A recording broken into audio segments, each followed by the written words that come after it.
Hello.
Police shots here this morning. The thing that struck me here, and you're beginning to hear it now, is the kind of eerie, shocked silence of this area at the moment. This should be a bustling residential area.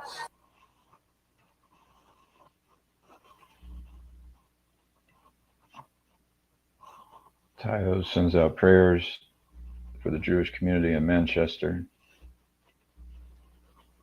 Maybe a call for prayer too.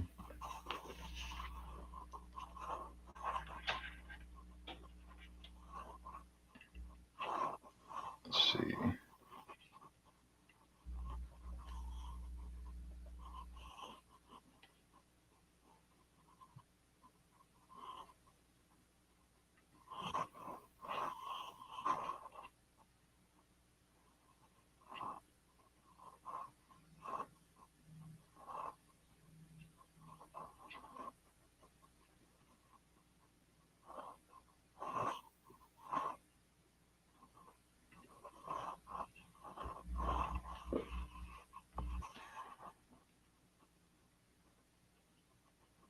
Yeah, I don't know. I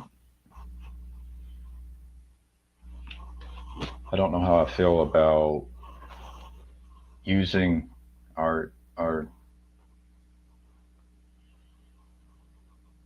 using our technology to be aware of all the tragedies that happen. Um, it's like there's so much information. What is relevant, right? That's a topic.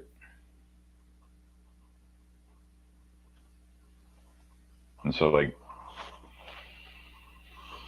there are people um, who cause these tragedies, and I think like the part of the there are, and then there are reasons like why people cause tragedies, right?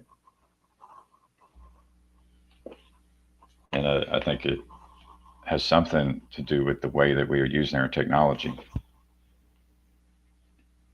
Our our technology is doing something to us.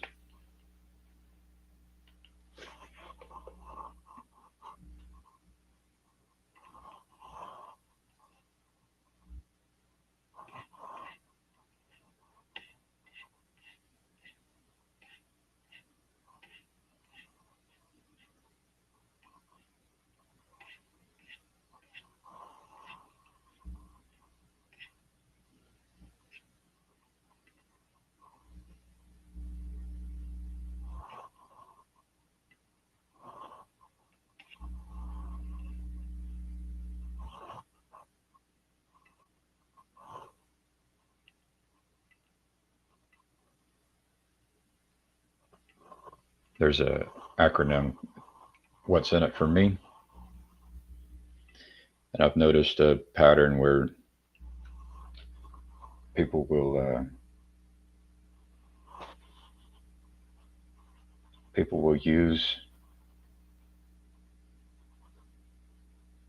try to use attention um, for their goals, and people have bad goals.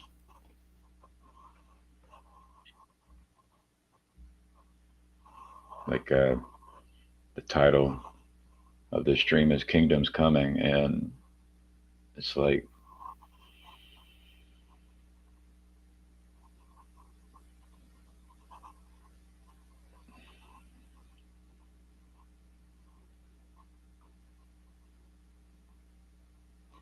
it's very hard for us to be willing to um, surrender the throne of our lives to another. And then also, it's very easy to surrender the throne uh, to the wrong authorities. So both of those can happen. Uh,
At that time, the disciples came to Jesus, saying, "Who is the greatest in the kingdom of heaven?" And calling to him a child, he put him in the midst of them and said, "Truly, I say to you, unless you turn and become like children, you will never enter the kingdom of heaven."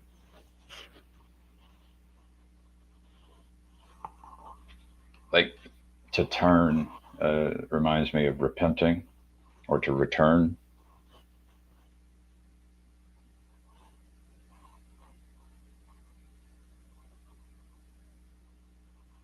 And he's responding to the question, who is the greatest in the kingdom of heaven? Like, is that even just a bad question?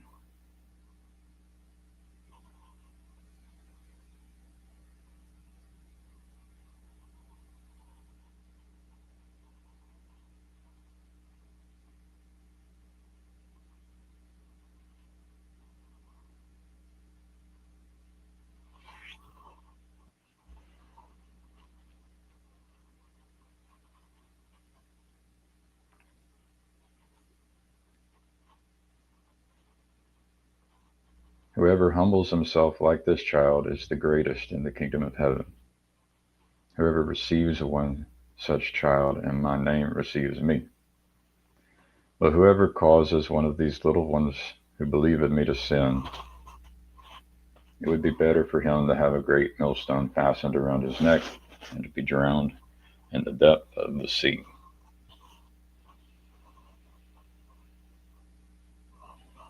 I mean, this is the same Jesus who um, teaches mercy um, at different times. He teaches mercy. Um, who says, "He without sin cast the first stone."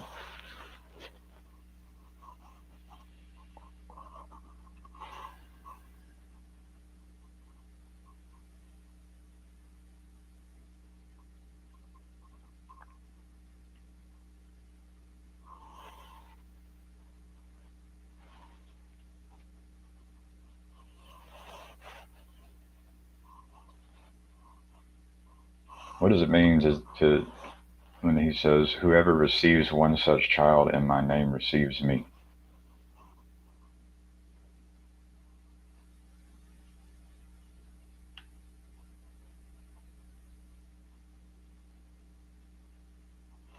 I was doing my own little recording thing that I often do, and they end up thrown in the trash or private or unlisted. Rarely are they public.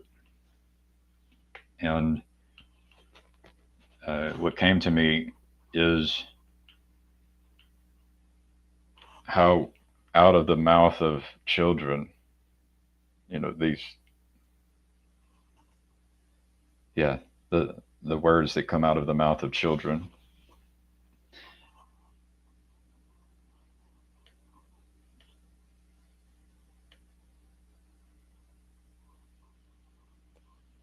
And it's like, what if we were able to um, listen to a child um, with the hope that the child would reveal something to us to help us um, be in um, the good kingdom, to serve the good king and to be a part of the good kingdom. What if we listened to a child with the hope that this child would share something that is very relevant? Like, what if that's the way we treated children?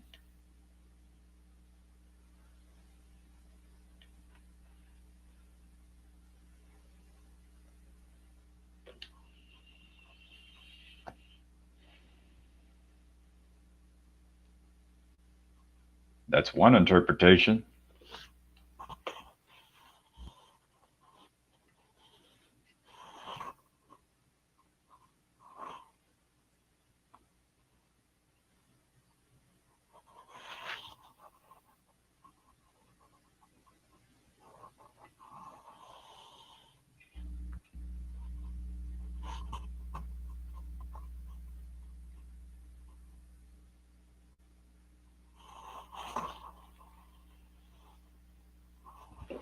I've been scrolling and going over different things on YouTube. One of my pastimes.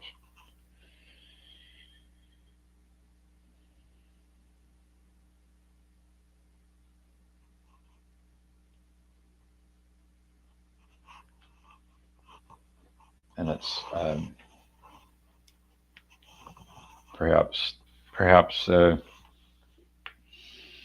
should have been listening to my children, listening to children more. I have a hard time.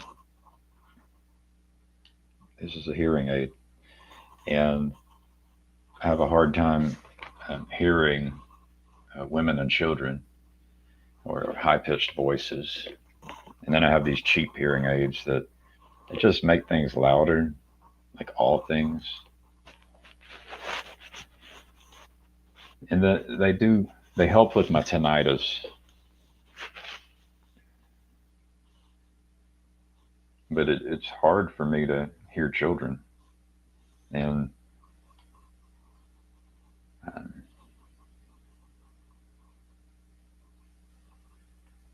I feel like in the churches, it would be nice if maybe not just the churches, but everywhere, including the churches, if like, what if we gave the microphone to some children and we let children ask questions? Because my experience as a child was um,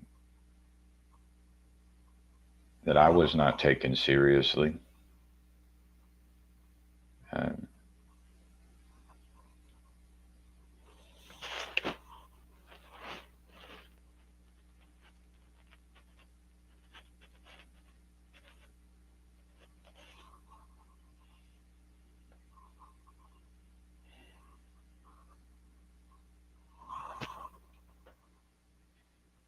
so you got pain and suffering in the world.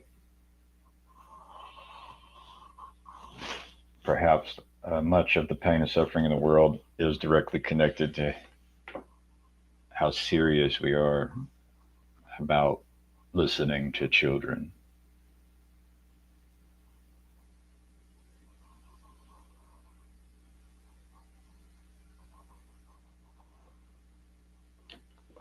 This is my. I'm still like a child, but I've learned to be scared of of all the people who are not like children, who have no curiosity, who have all the answers. Um,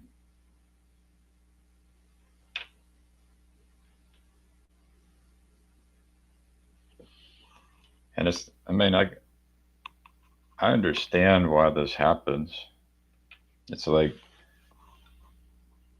what kind of people end up in positions of authority in this world, uh, in this kingdom that produces such pain and suffering in this world. Thinking about Job and all the pain and suffering unleashed on Job, like who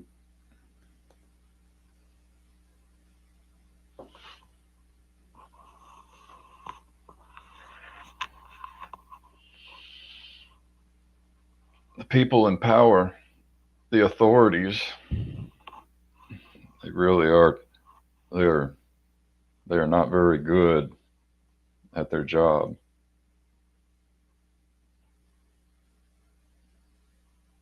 They're not very good at listening to a child. And then we make them teachers, and we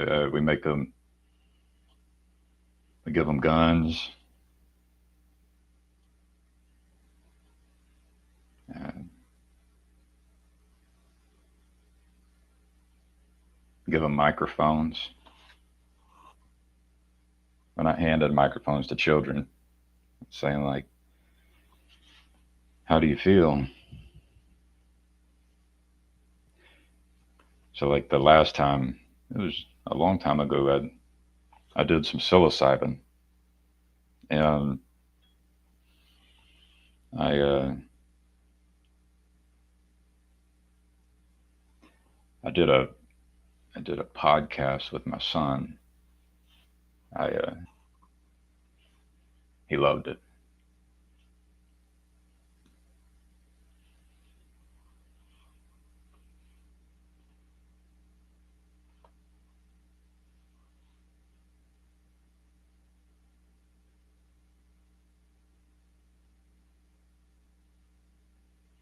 I think there's a fear, you know, do we want to put our children on camera? Do we want to kind of expose our children to this world which is controlled by uh, powers and principalities that know almost they know almost nothing about God, about this teaching right here? Like, do we want to?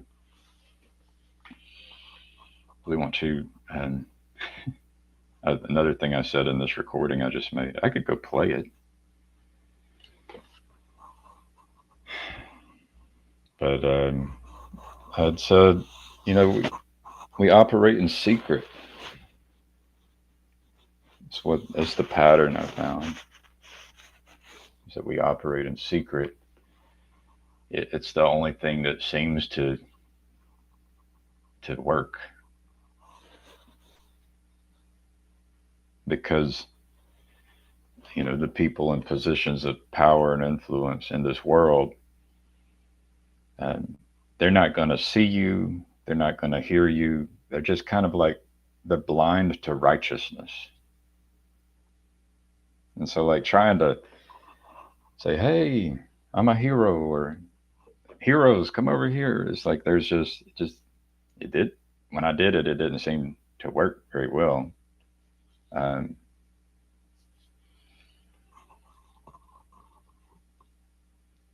but I trust God has used it. I think God uses our weaknesses. God can use our mistakes. It's like, there's a conspiracy that the saints and the righteous ones participate in, despite the powers and the principalities and the rulers and the authorities, basically being these kind of blind NPCs. Like, when it comes to the kingdoms, right? I mean, they aren't an NPC in one kingdom, but they are an NPC in another kingdom.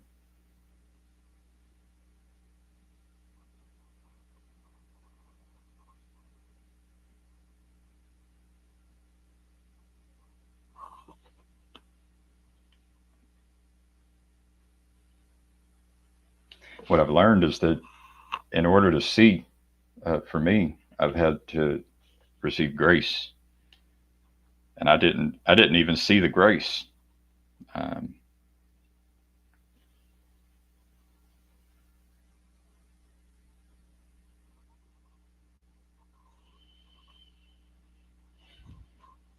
I think that is um,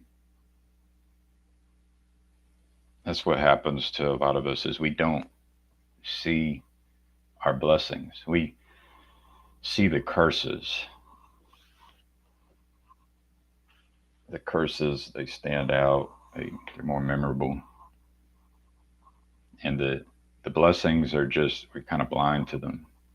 And so when we become blessings unto the world, it's it's easy to be ignored. Um, it's easy, and that's the way. It's the way it is. There's a when there's a poisonous snake, it's like you need to be wide-eyed, uh, ready to move, right?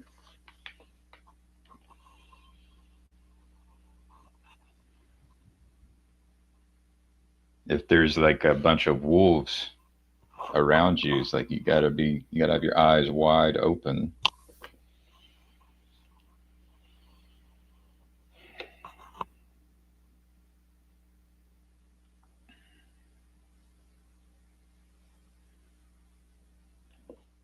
And I think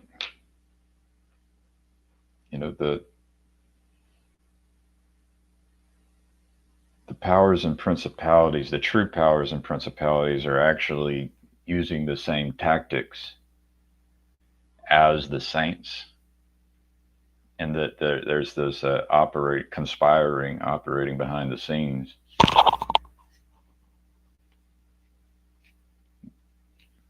because it's like a strategy that works in game theory. Like, if you do thought experiments, if you actually do the experiments in life, you'll see what works.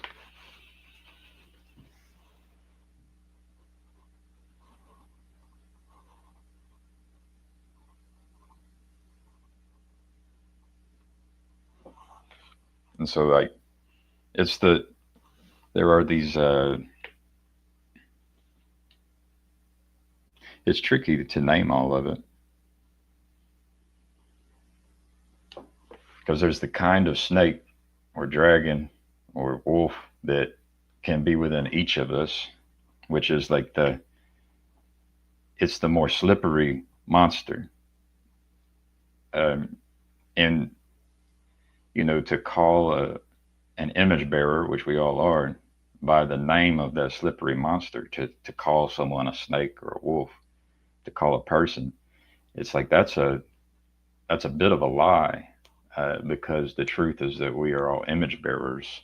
We were made in the image of God, including you know the children.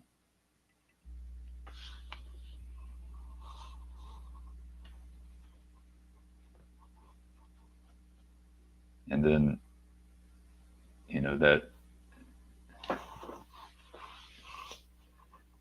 what is the what do you want to call that kingdom that's not,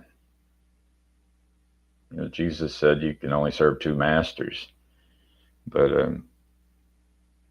if God is the the good master, the good king, the good Lord that we aim to serve and practice serving, it's like, well, what's this other kingdom? And that's the one. It seems like hell. It's the kingdom of heaven and the kingdom of hell. And so, like, the kingdom of hell is at hand, and don't lose hope and trust God that God can transform and transmute and redeem that thing, because it's all like a vessel. Uh, it can be filled with goodness.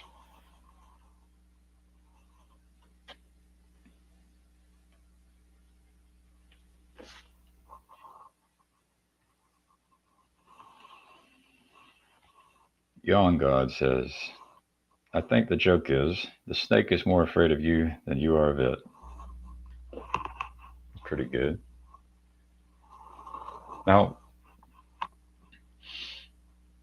I got a story for you. My father, he he was an outdoorsman, an outdoor enthusiast, a hunter and a fisher, with a friend who was a linebacker at Auburn University.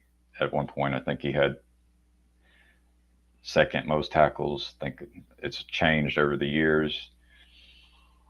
Danny Skutak, if you want to go look him up.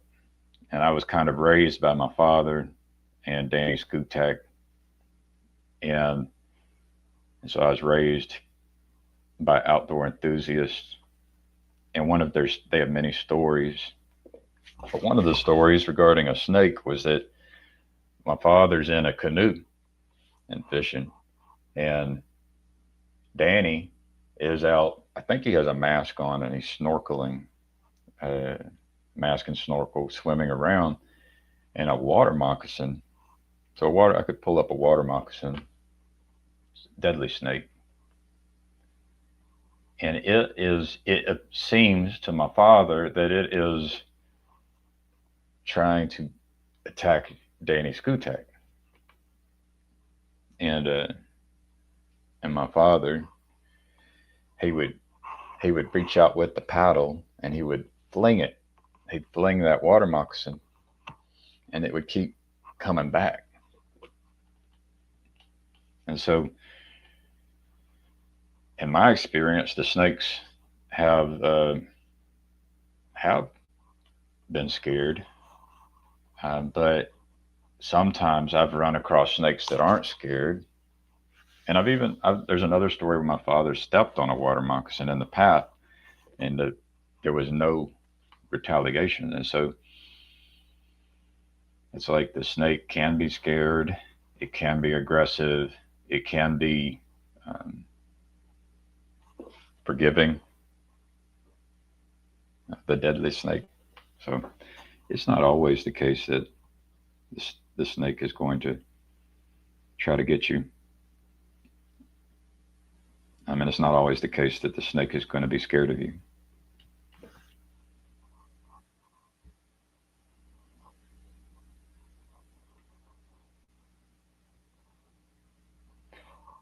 I wish I could be a better storyteller.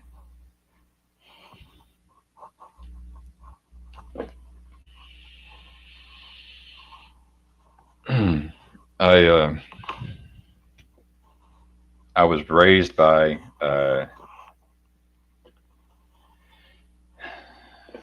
my father, self-proclaimed bohemian. He he went to college. He wanted to study paranormal psychology. That didn't work out. He still studied paranormal psychology, but the university wasn't into it. I guess you don't make a lot of money with that.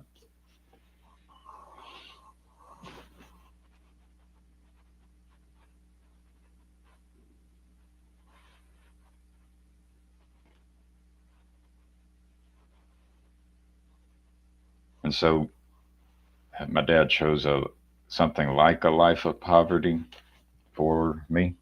And so I was raised poor, even though my father, he likes to remind me how smart he was, the good grades he had. He did like to remind me. He now tells me about how dumb he is.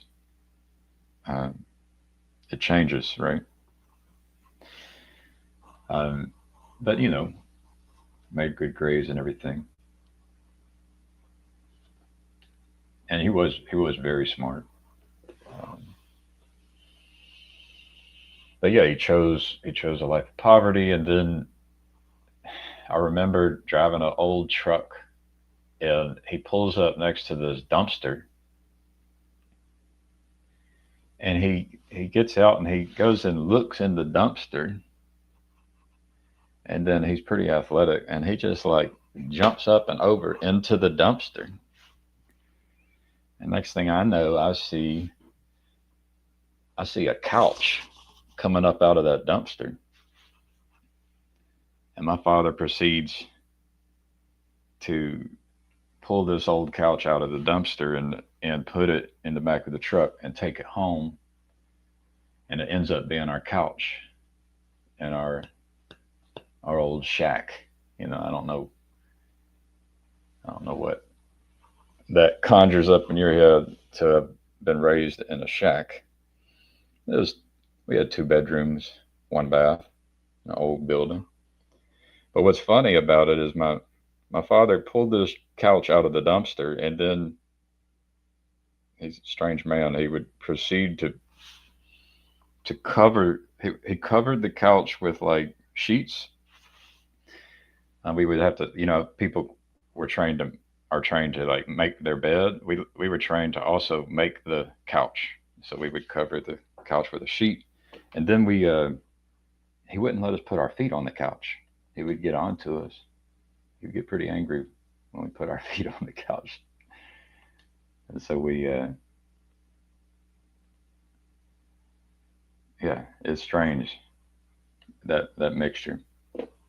I heard a story about my father making furniture out of old uh, like containers for beer. So you can take like a case of beer, you can drink maybe the bottles, and you put those back into the case, and then you can use that as a structural element as part of the couch.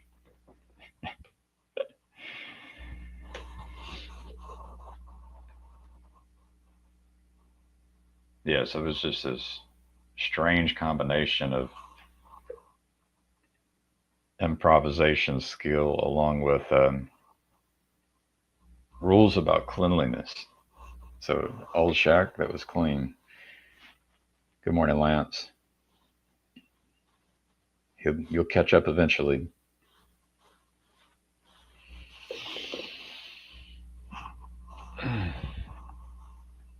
Double speed, triple speed.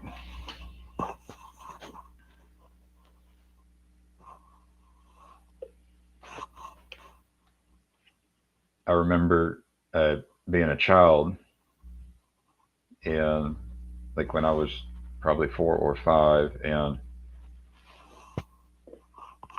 learning about the middle finger, and in my wisdom, the wisdom of a child, I'm like, there's no way that it's like, so you're telling me that if I do this weird hand symbol, that um, I'm gonna get in trouble? There was like this one guy, he was like the tempter. He's like, yeah, do this, go do it to the teacher. And then there was this other guy who's trying to look out for me. It's like, no, you don't want to do that. And I'm just like,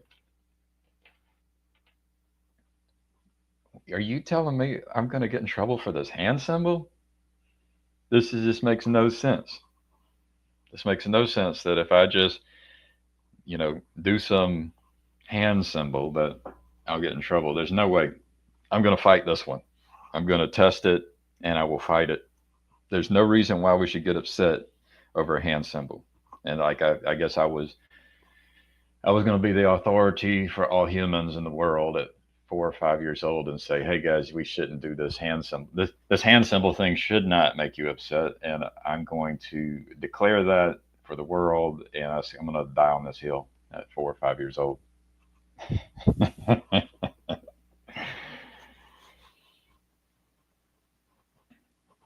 Yawn God. On the first day of kindergarten, I got in trouble because some kid dared me to say damn. And I said it. Like, I don't know how this went down. Like, I wish there were, there's just so many, people have so many stories like this. Like, if we're supposed to, treat children and receive children, it's like, it'd be nice to have the stories of children. But yeah, like, what if we had the actual, like, the real story, but then we could even, sometimes it's nice to, what do they call it, in the movies when you take something based on a true story, right? Make it a little bit more fun. Make a skit. It's like, how did this go down, Yon God? Like, was this in the classroom, interrupting the teacher? Boom, said it. Or did you try to use it in the right context? And then, because that word can be used in so many different ways, right? I think I tried to use it the first time I tried to use it. I was aware that there are these dams for hydroelectric energy, and so I tried to lean into a legitimate use of this word.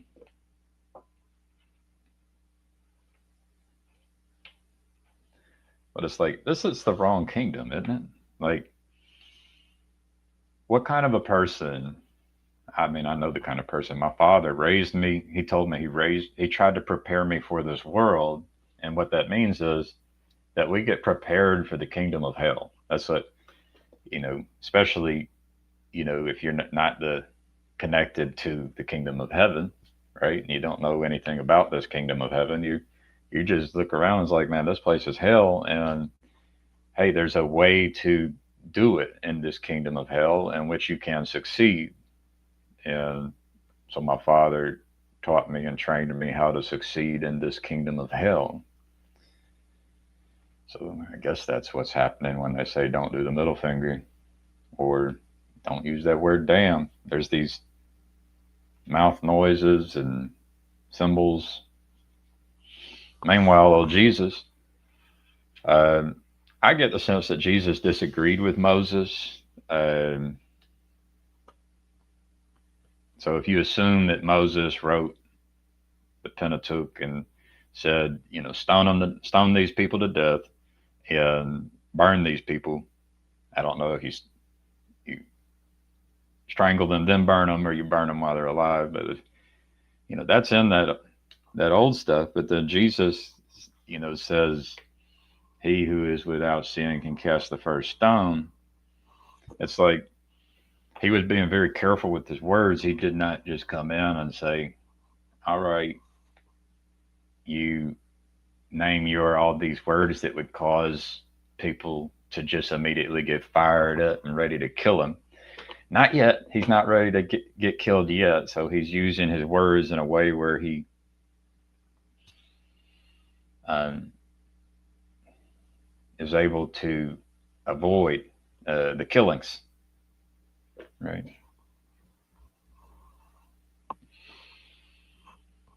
So there is something about having wisdom in the midst of the coexistence of two kingdoms on earth. Yon God just arrived off the bus, standing in line at entrance. Kid says, "Don't say DAM." And I said, "What? Damn?" And then he says, "Oh." Then all kids say, "Oh." Then he snitched.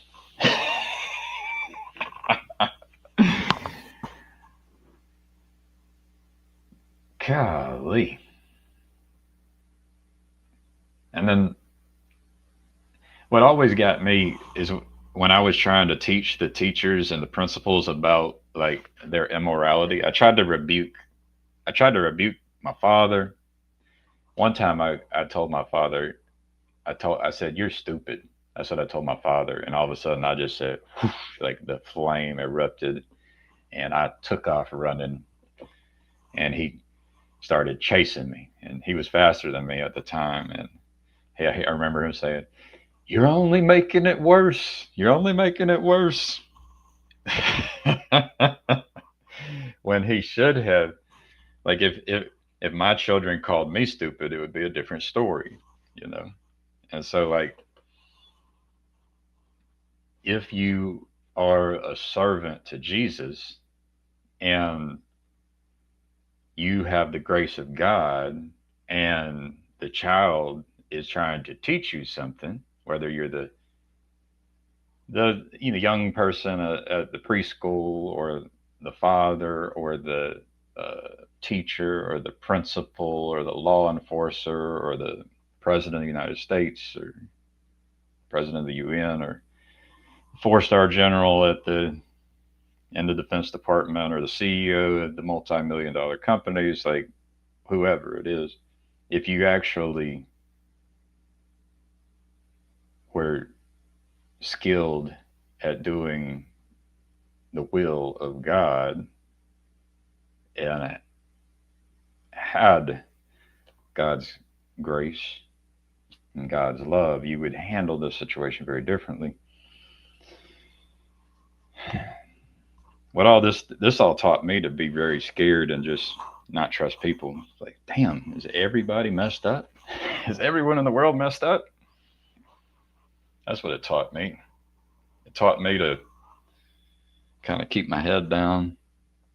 But God gave me something strange where I just couldn't keep my head down. I think he gave me a kind of stupidity, honestly. And I know if any of you who have known me for a while, I'm sure you have at some point said something like, "How did Gavin not know that was going to happen?" How was Gavin not able to predict that was going to happen when he said that? Yep. Yon God. The awe has an upward inflection. You don't remember when kids used to do this when someone did something wrong and it became like a chorus? Oh. No, maybe there's different cultures who do it, Yon God. Um,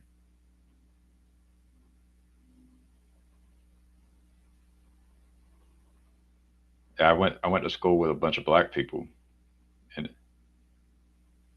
it had a little different pitch, you know. The black culture had a different pitch.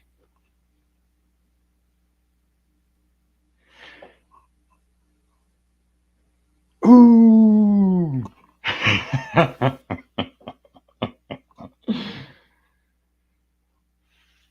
You might have heard it in some rap songs. Ooh. And they maybe even said, damn, damn.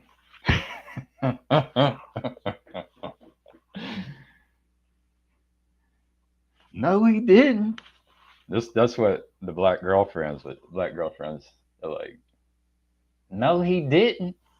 Oh, he didn't. Oh, I did it to one of my black girlfriends. I was like,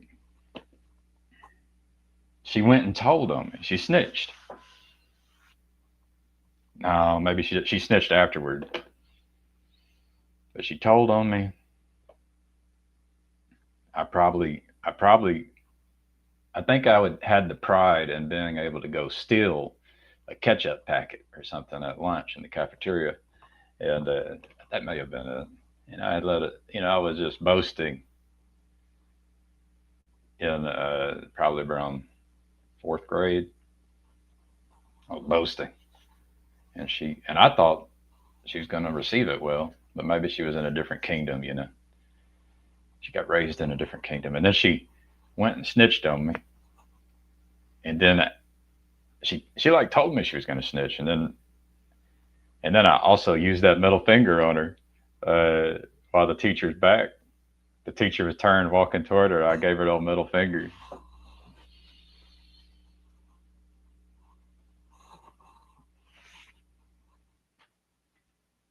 Young God like that observation.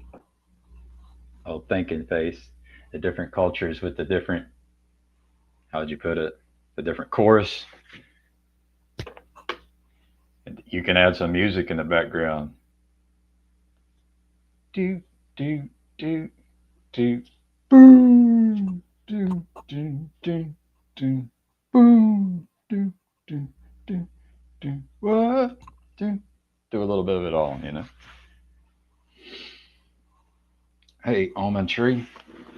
If I knew all of, like, I think with some of y'all, I end up learning your names, and it's like, am I supposed to name, use your government name? I don't know Yon God's name. If Yon God strikes me as a person, if I knew his government issued name, that he would not like that. And then almond tree says, my name is Jason. You can use my real name. Yeah, I know who you are. Jason has he's part of a band. You want to pitch that band? Like, go, do I have permission to play some of your music? And I think Jason heard you. You have one of the first things you know God teaches is that is not good is for man to be alone. And I think I heard Jason is not alone. He found a partner, and so that's good. Maybe even very good, right? You got to combat that not good. But yeah, I think Jason's got a YouTube channel. He's on Spotify. Jason says you can play whatever music you like. I play in Bearhound from Tennessee and Oyarsa in Colorado. So you play. How do you? So do you travel? You play in two bands and travel, or you played in one and yeah, interesting. I wasn't aware of Oyarsa. I was at First Wednesday Believer service last night, and I actually was recording some of the music because I was thinking like I had a vision at one point of doing the electronica dance religious style, and so I could record all the worship, and then I had this idea of recording the worship and then remixing it with some good beats, and it could be real good. I missed out on the one. There was one song where they really hit it, but I would enjoy that. I think other people would enjoy it as well.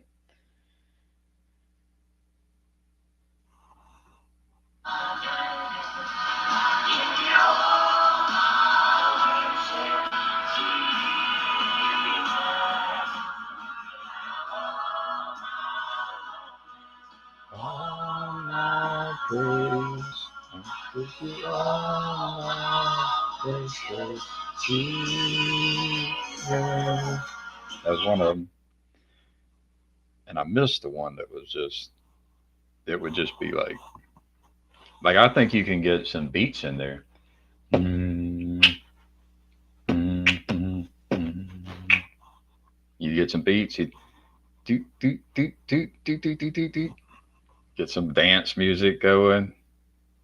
I'm a weirdo.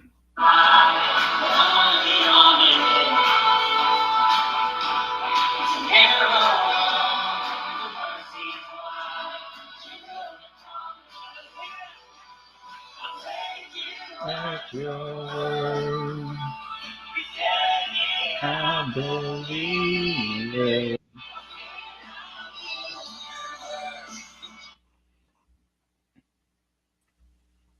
Lance, Good morning, Gavin. How are you doing? I'm doing pretty good, Lance. I've just not felt satisfied often recently, so Hmm. I've ended up here. I Interesting. have ended up in the Bible more. Like it's so surprising. Like you know, at one point in life, I was like the whole Bible, ugh, and then I went Matthew, and I thought Matthew was like this is pretty good, and then eventually it was Matthew, Mark. I got to the end of the Mark about the snakes. I was like, wait a second, and then I learned, the last part of Mark is contested, but then Matthew, Mark, Luke, then John became okay, uh, and then I always just held Paul off. It's like probably jealous of Paul, Saint Paul, and then I've been reading Paul and enjoying Paul.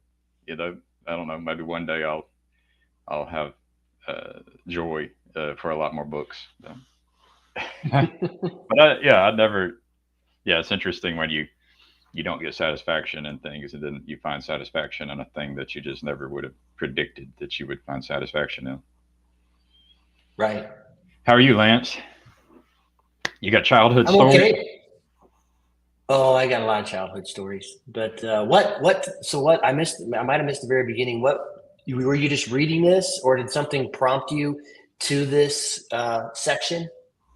Um, so Matthew 18 is always the for me it means rebuking, and um, it's so that I got prompted to Matthew 18, and then I landed on this, and I just rolled with it, right? So, Right. Right. but yeah, the rebuking piece in my mind has to do with conversations. I'm trying to learn how to do it better continually. And so, like, I try to recruit people in private and say, hey, so and so, said this. And it's like, I don't see this. I get, and then I usually just receive silence, because a lot of times people don't want to actually rebuke, and it might even be like, they might think that you're slandering, or they're scared to say the wrong thing, or they don't want to disrupt the peace and harmony. It's like there's so many things that can happen psychologically whenever Gavin comes and says, "Hey, this thing that there's this thing here that I'm calling into question." You know? So that's the reason I was going to go to Matthew 18, and then I landed on this part, and then I ended up maybe trying to encourage/rebuke about how we treat children. Mm-hmm. I'm a father, so it's definitely relevant, and I'm a soccer coach, and Tayo kind of tossed in a little bit of news about what has happened um, over in his land, near his land, which is very relevant for him, it being in England. Um, and so, yeah, there's a question as how does the pain and where does the pain and suffering come from? Where do these bad things come from? And maybe even they're in the grand scheme of things, they're not so bad. They can be redeemed. But yeah, I think Tayo helped shape the direction of this thing. Everyone's helping shape it. Mm-hmm. Yeah, I've always been struck by this, like, so really what Jesus is, they're like, they're all wondering, hey, where's my power position going to be, and, worrying about those sorts of things, those worldly things. And, one of the things I was reading, I think it was St. Paisios. I loved his imagery when he's thinking about this, which is like, it's obviously that childlikeness is like, so when a child is hurt and they just run to their mother, like they just know, like, okay, I trust you, like I'm dependent on you, everything's going to be okay. Just that sense of kind of just humility and kind of dependence, and that's what that looks like, right? And I find it funny though. I see a lot of the because you have kids, you'll get this.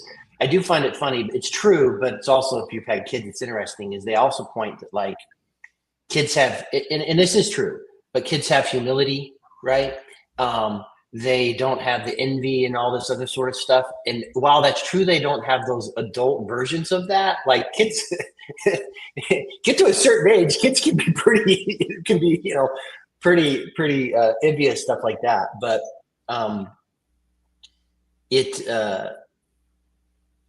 yeah. And so thinking about you just in terms of, and I can relate to it to myself, which is, you said kind of unsatisfied, right? Or whatever. I think, is that the word you used, unsatisfied? Well, Yeah. yeah. And a lot of that's probably caught up in a whole bunch of me overthinking things like that, as opposed to it's kind of more of these simplistic humilities, connection. Do I have what some people have found, which is this ability to turn to God like a child turns to its mother? Well, I didn't really have the mother to turn to, so I might There not you go. know. So that should be a bad example for some, right? Yeah. Well, I know what you're talking about, like, but there is this thing, it's kind of annoying to me when I hear mama, mama, mama. And it's like it can be a little too much, It's like, come on So now. your children are having a better experience than you had. Is that what you're, I hope? I mean, what the thing is, I think you can miss the mark in both directions, right? It's like you can Right. become an over dependence on mama, and you can have a Right. you can have a lack, Right. But you can hear it too. It's like, yeah, I'll hear it, and I'm just like, and then she'll say, "Why don't you go to your dad?" Well, one of the things I've railed against for a long time, and I try not to do it, but I do it sometimes, is kind of this Bible verse, Bible snippet theology, like soundbite theology. Like you just grab one verse, because you have all this larger context. But one thing, there's twice in my life when I've been under extreme pressure here over the past 15 years. But the most difficult time I had was was working for a guy. I was doing house church pastoring, so I was consulting to pay the bills, and I was working for a Christian guy. And he kind of made all these promises and so on and so forth, and then he didn't come through. So my next 6 months of what I thought was going to be my retainer consulting contract just got pulled at the last minute, right? So I'm trying to figure out, oh my gosh, when you get to the base level of a father worrying about how am I going to feed my kids like 2 weeks from now? Okay. Hey, are we going to be able to keep our house? Like that fundamental stress level. But one of the things I hung my hat on was just seek ye first the kingdom of God, and he will add unto you everything else. Right. Right. And so what I ultimately did is like there was only so much I could do for a day during the day to try and replace that income, right? So I would get up in the morning, I'd do my prayers, but I would send out different sorts of emails. I'd make certain connections within networks. Hey, had something fall through, looking for something, just keep me in mind, just if you hear everybody talking. So did all that because you have to get in action. You can't just sit on the couch praying that God will give you a job and a job will show up. Like I've just found that that's not probably the best thing, right? Yeah. Yeah. So I do those sorts of things. And then I'd also go out and show my willingness to like, I'd take any job. Like, so for example, I was going up on roofs as so at the time I'm a, a recovering CPA attorney, but I went up on roofs, like examining examining storm damage, right? I'd do anything. Like, it's okay. Like every job is honorable or whatever, but I would get that done. Carrying shingles is really hard. Yeah. Well, whatever, man. I guess you got one. Like you need to do whatever it is. But what happened is I would do that, and then I just threw myself into, okay, seek ye first the kingdom of God. And I was working on some stuff around this Holy Spirit, under the influence movement, these discipleship guides, the writing, the stuff like that. And so I just told my wife, I said, okay, I'm going to get this done. But I'm just going to throw myself into just seeking, right? I'm going to put this thing in place. And what happened is, I would get 3 to 4 hours of just finding ways to seek. I was writing. I went to this coffee shop. It was close to my 12-step group. So people would come in. I was trying to help people. So I just threw myself into seeking the kingdom of God and just into those positive things. And what it did was it allowed me to not slip into despair, right? It allowed me to keep some semblance of not losing my mind, which, of stress, which means then I'm going home, I'm hollering at the wife, I'm hollering at the kids, all that stuff that happens in those moments. I mean, maybe you guys are better than me, but that's kind of what happens when I get into awful moments. And then ultimately what happened was about 3 months into that, I found some ways. I mowed lawns. I just did stuff to kind of figure out a way. But the guy who owned the coffee shop said, hey, and he owned other business. He's like, you've been here every single day for 3 months. What's going on? I'm like, well, da da da da da. And he's like, hey, I got something for you. And ultimately he ended up landing me into a fairly like a long-term gig. And so, so for me, when I find myself in this, I like when I hear you said, whether, going to the Bible, whatever that is, it's that simple thing. I've seen it work. And then, so anyway, I would just share when you think about that for me. Now, the thing is about me, Gavin, is I'm dumb. Like I forget that. So then I find myself in unsatisfied places or stress, and I forget that I have answers sometimes. It's becoming shorter between my stupidity where I realize I have tools to use. Like the older I get, I remember like, oh yeah, idiot, why don't you try to do these things or whatever. But I think what you were kind of doing there, I think that's the answer, right? And it's also the answer when I talk to young men who I've mentored a lot of young guys over the years where they really want to be married and have kids and stuff, and they're single, and so they're like finding every avenue, like whether that might be on some dating app, and then they're this, and then they're going to the singles group at the church, and they're just zooming around trying to, just trying to find a woman, It's like, dude, how about you just seek the kingdom of God first? Like, why don't you just put that aside and just focus on doing those things? And maybe, just maybe, if you really get in a Jordan Peterson way, but probably, but if you start getting yourself in order and spiritually fit, God can then give you someone who's worthy that you're really looking for. So don't seek the thing. Like, it's kind of this weird thing, but if you don't just focus on this thing to try to force it to happen, that if you focus on other things, I'm going to tell you that thing has worked out both ways. One in which, a lot of instances, I would say 60% of the time, those guys ended up meeting someone in 1 to 2 years, something like that. But the other times were that even though they hadn't, those endeavors of pursuing gospel virtues or whatever fulfilled them in a way and helped them get out of that tailspin. Right. That's good. Yeah, Kim, she received a dream just a little while back about, and that was the message: seek ye first the kingdom. And then we open up the Bible app, and then it's pops up on the Bible app as well. You know, so it's like it's a good one. The Lord's Prayer. It's like there's a part of the Lord's Prayer that's directly connected to that as well. So, saying the Lord's Prayer and then not just saying it, but also like trying to consider, you know, to kind of have it in your heart and mean it, and not just like singing the song without considering what the words you're coming. You know, that's good too. Yeah, I found that. So as I've found myself into using liturgical prayer, I never did that in my life until I started kind of following, kind of trying to do the Orthodox way sort of things. And I always struggled with prayer. I had times of good and bad. A lot of times prayer was me just talking to God, you know, proclaiming, declaring, stuff like that. That's good. I'm not saying that's bad. But I would always struggle. And like when I didn't have the words to pray, then I wouldn't pray. There are a lot of times in my life, Gavin, when I don't have the words to pray. Like, you know, Right. it's 5:30.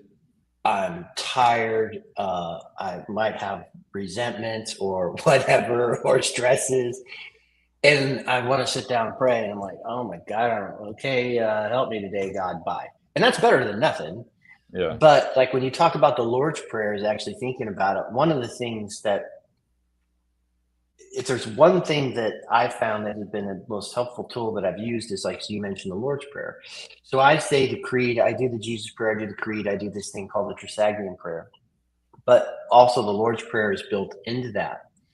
Is that when I'm saying those, I'm connecting into the words, right? Right. And so this charismatic me, this is one of the things that helped is, you know, just saying it like, our Father who art in heaven, hallowed be thy name. Thy kingdom come. Thy will be done on earth as it is in heaven.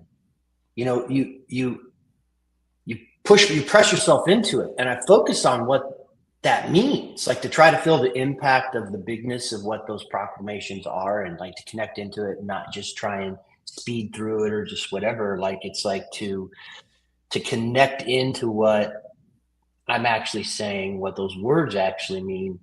And then again, I do this thing called the Trisagion prayer, and then I say the creed out loud, the Nicene Creed, and then I connect into that, and it's telling me who the Father is, Jesus, the Holy Spirit. Like it's just like it's this thing that I'm connecting into, and so trying to bring connection to the words, like instead of just rote. It's not. It's like bringing my heart. What I would say is I'm bringing my heart into it. Dude, it is just blowing the doors. Like it's just blowing the doors off of my quiet time or my connection time. Like if there's one thing that we all get these one things where like Jess is a Job guy, you know, like he's going to talk about Job or whatever. The one thing that I would bring is probably my wooiness is if I could connect people into that sort of prayer, and it doesn't matter. I don't care what you are, what doesn't, it crosses denominations, everything else doesn't matter. You know what I mean? Like but that's why it's almost like a mere Christianity thing. And I was just someone who struggled with prayer, Right. like my whole life. You know, it might come easy to you, Gavin, but it was super hard for me. No, it doesn't come easy for me. I mean, I can do a rote prayer in my mind. I can do the Lord's Prayer by rote in my mind, but you know, there's something to like if you smile, like and really, then you might not even be happy, but if you smile, it can actually start changing like your endocrine system. It just strikes me that you know the way you are saying the Lord's Prayer can do something as well. Like instead of just saying it in your mind, you could say it out loud, and then instead of just being like monotone, you could um, put some feeling into it or some emotion into it, you know, and that can, and there's power in that, right? That's what I got. Yeah. And what you were talking about, like it becomes more real and more potent, you know, than just reciting some monotone prayer in my head, you know. And there's other things I do as well. Like that word hallowed, like it might be that I'll accidentally say the word say in my mind I might say hollow. And you know, hollow is a little different than hallow, right? Mm-hmm. So like, you know, being careful with well, what do these words mean? And Mm-hmm. like and then meditating on the words a little bit can help as well. Yeah. I was also thinking when you like just thinking about my kids. Well, like it's very rarely that they're just going through the motions on things. Like what's coming out of them is like real. Like they're connected to, you know what I mean? They're connected to it. They're feeling it. Like it's, uh, yeah. That's the joy of being a kid. You don't have to worry about so many things, you know? Lance, it occurs to me that we could attempt to rebuke each other on politics. I know that I or we could have a meta conversation about how to talk about politics, you know, but I recall you and Jacob in the wake of Charlie Kirk, uh, and I recall not being I was like I had to get away from it. That was my instinct was to just get away from it, and even you know I tried to be very careful earlier, you know, when Tyro shares news about what's happening and what happened in England recently.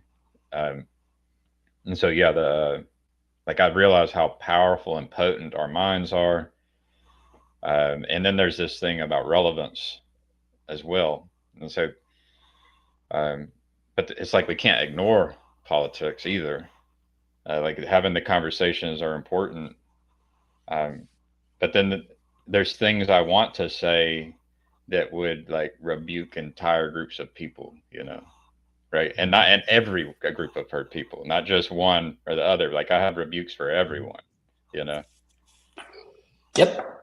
And it's like, I mean, to become like that child, you know, to be able to receive or to be able to be humble, with to be able to do that is very important if if we ever hope to get our politics right.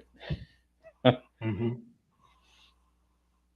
Yeah, no, it's tough. I obviously, Like one Jacob. the name of this thing is Kingdom's Coming, and it's like that. And there was a way in which Jesus related to the powers and principalities and authorities, and there's something about conspiracy and operating a secret, and both you know kingdom of hell and kingdom of heaven, like the the the wise as serpents within both of those are doing things in very clever ways, and then how are we supposed to play these games? You know, the political game. Uh, it's a bit Well, of a mystery that I want to participate in to a degree, but it does. I guess uh, there's a little bit of fear in there, right? yeah, yeah. It's so well. One of the things that is just so evident, which is just for me personally, right, is that Jesus causes us to walk in this tension of uh, praying for our enemies, blessing those who persecute us, right? Right. But then he also would, but also, you know, we're also supposed to fight for the oppressed and all these other sorts of things. We're not doormats, for you know, for example. And he certainly did things that rebuked the leaders of the day, right? Would Well, he did say it. things. He did do it at a right time as well, though. Like it's kind of like he could, Huh? yeah, like he could have done something early in his ministry, and he might have just been executed right off the bat, you know. But he Yeah. there was an order. There was like an unfolding and a timing that probably had some wisdom behind it, right? And even its birth, right? So I believe that, you know, God was intentional about the time in history, right? That it was, you know, time for the incarnation. So anyway, so my thing is like, okay, so as I process that and so on and so forth, I always need to check myself, right? So you know, one of the things I did in its aftermath was I doubled down on my Jesus prayer time, Right. So I knew me personally. Like, so, okay, first I just need to talk or to worry about Lance. So I don't need to worry about you, Gavin. Like, I need to worry about what's my response. Right. Right. And so what do I need to do is I need to get into my spiritual practices to get my term that's used in 12-step programs is get yourself spiritually fit. What's your spiritual fitness like? You know, so on and so forth. So there's that deal there. And so, you know, in terms of, you know, just in terms of the tension we have to live in, which is, yes, we have to love our enemies, but that doesn't mean that you have to doesn't mean in every instance you have to let your enemy kill you. He also talked about if you go into people's houses and they're not welcoming, you know, walk out and wipe the dust from your feet. Like, so we have all these tensions, these paradoxes that we need to try and live in. You know, when we go up to the meta side of things, which is, you know, when we really, all the videos we've been watching, all of us in the corner have seen, we have these very two divergent worldviews, right? And how they play out, I'm a bit of greatly affects people. I'm a bit of a mediator. Like, I don't really have these worldviews that a lot of people have, but I get your point. Most people have like some polarizing views. Well, so we talk about, so what is it? It's the kind of secular atheist thing that's kind of we're talking about modernity and the fall of modernity. I would say ultimately there's a materialism there which really cares for like this world, and it's like kind of most important, that this world is most important, right? Right. And so, and then there's this, like, this brings in like where Nathan Jacobs did that study of the nuns, the non-religiously affiliated, people are talking about moral therapeutic deism and all this other sort of stuff. But basically we've kind of been, at least very acutely, been living under, these are blunt bad terms, Gavin, but I'm just trying, we have been living under, and Paul Vanderklay keeps playing this clip of Tim Keller, right? Where he's critiquing both the right and the left, right? But he's pointing out, in terms of the liberal democracy, is what's happened is that cathedral of secularism has then now come to impose they're using governments, things, whatever, to impose their will down on others, like their own purity test. And you have this sense of we're all going to worship something, and a lot of people don't realize that they're worshiping something. And so you have this kind of thing that I think is preventing human flourishing. And on the flip side, which is, I love this whole dread Christian nationalism. And yeah, there's this, what's the guy's name? The Moscow, Idaho guy, Doug Wilson, who says, oh yeah, I'm a Christian nationalist. Like, there's this place in the middle, which is like, well, I'm an American, man. Like, I admit I'm American guy through and through. So this whole idea of some sort of nationalism in terms of what, you know, people would talk about as state church or something like that, certainly not down with that. But we don't have to leave, and this is what Tim Keller talks about in that video, is like, what's happened now is they're like saying, oh no, leave your Christianity at home. Like, do that in your bedroom. It's almost like, I don't care what you do in your bedroom with Christianity, but you can't bring this out in the public square or bring those viewpoints out, right? That's not how our country was founded on. And if you're a Christian, you can't do that. But the big spell that's been cast is like, oh, you can't talk about that stuff in the public square. You can't bring this into this, that, or the other. And so it's this really, really weird time. I do think, as it relates to whatever politics are, or I might even say participating in our society, right? Or participating in our communities, or participating within the structures that ultimately dictate how things can go in your life. You don't have to disengage from that. Like, and I don't think that Christians are called to, or I would just say conservatives are supposed to, well, I'm too cool for politics and I'm just so smarter than that or whatever. No, I believe I believe that it's okay to have civic engagement. The problem is, Gavin, I'm checking my own self. How do I positively engage? Right? How do I engage How do I positively engage? How do I engage how would I engage like Christ? And Christ was not a doormat. Like, we don't have to just take everything. But on the flip side, he does call us to do things in a very different way. So it's a really challenging thing, Gavin. Well, here's an identity. I created something. I actually shared this with my CEO. I was trying to recruit him into the conspiracy. But one of the paragraphs says, "For me and my recommendation, my identity, commitment, and trust is in Jesus, my King, who commands this way of being from a throne in which he is always willing to let you take back that throne at any moment at your own peril." And so it was about this identity thing.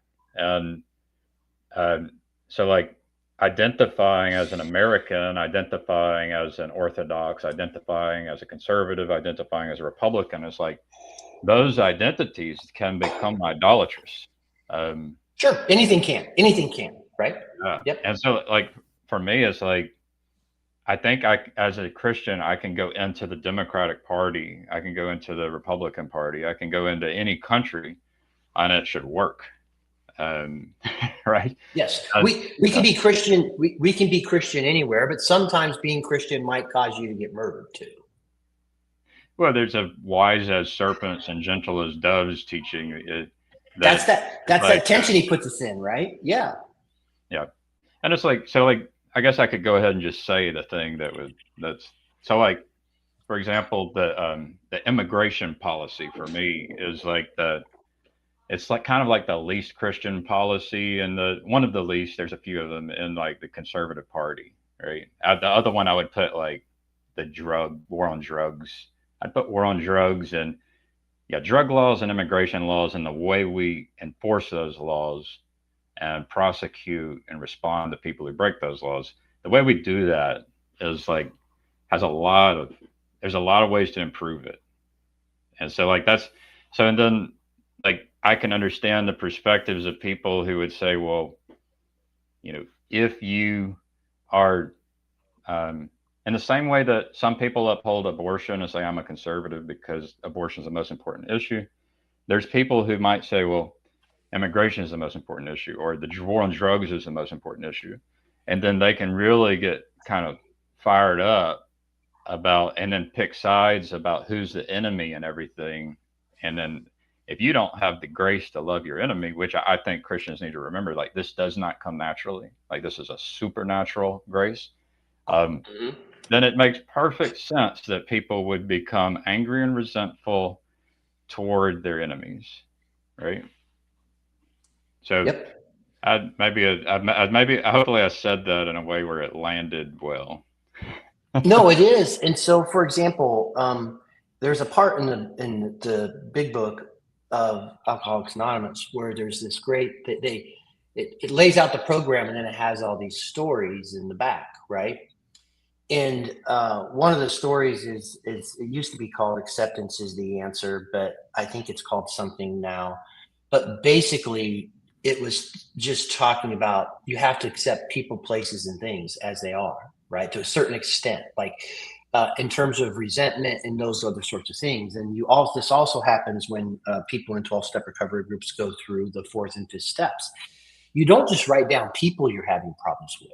Like, you're writing down, like, you might put, I have a resentment with the Democratic Party, for example, or the Republican Party, or whatever, or I have a resentment against the United States government, whatever that is. Like, what you realize is you're fighting all these different things. Like, it's people, places, and things. And so the whole idea is coming from a place of resentment, right, is not the place to come from. Okay. That also would map onto a Christian response to that. And so how do you engage in those things? So one of the things that was helpful for me, and I knew it, my wife and I have talked about it. So let's talk about Charlie Kirk's killer, for example. Okay. I saw this picture that was his dad had shared one Christmas morning. Where I didn't want to forget about Tyler. I don't know if he's going to talk to us for the next few months. And he was sitting there, and what he got was a new laptop. He had headphones, right? He had this cool keyboard and he was staring into this screen, right? Yeah. This young man got confused, right? He Right. got radicalized. He lost his way because his parents were law-abiding citizens. From all accounts, it would appear that they would have been conservative or whatever. But my empathy. So here's where, and I remind myself this of every morning, right?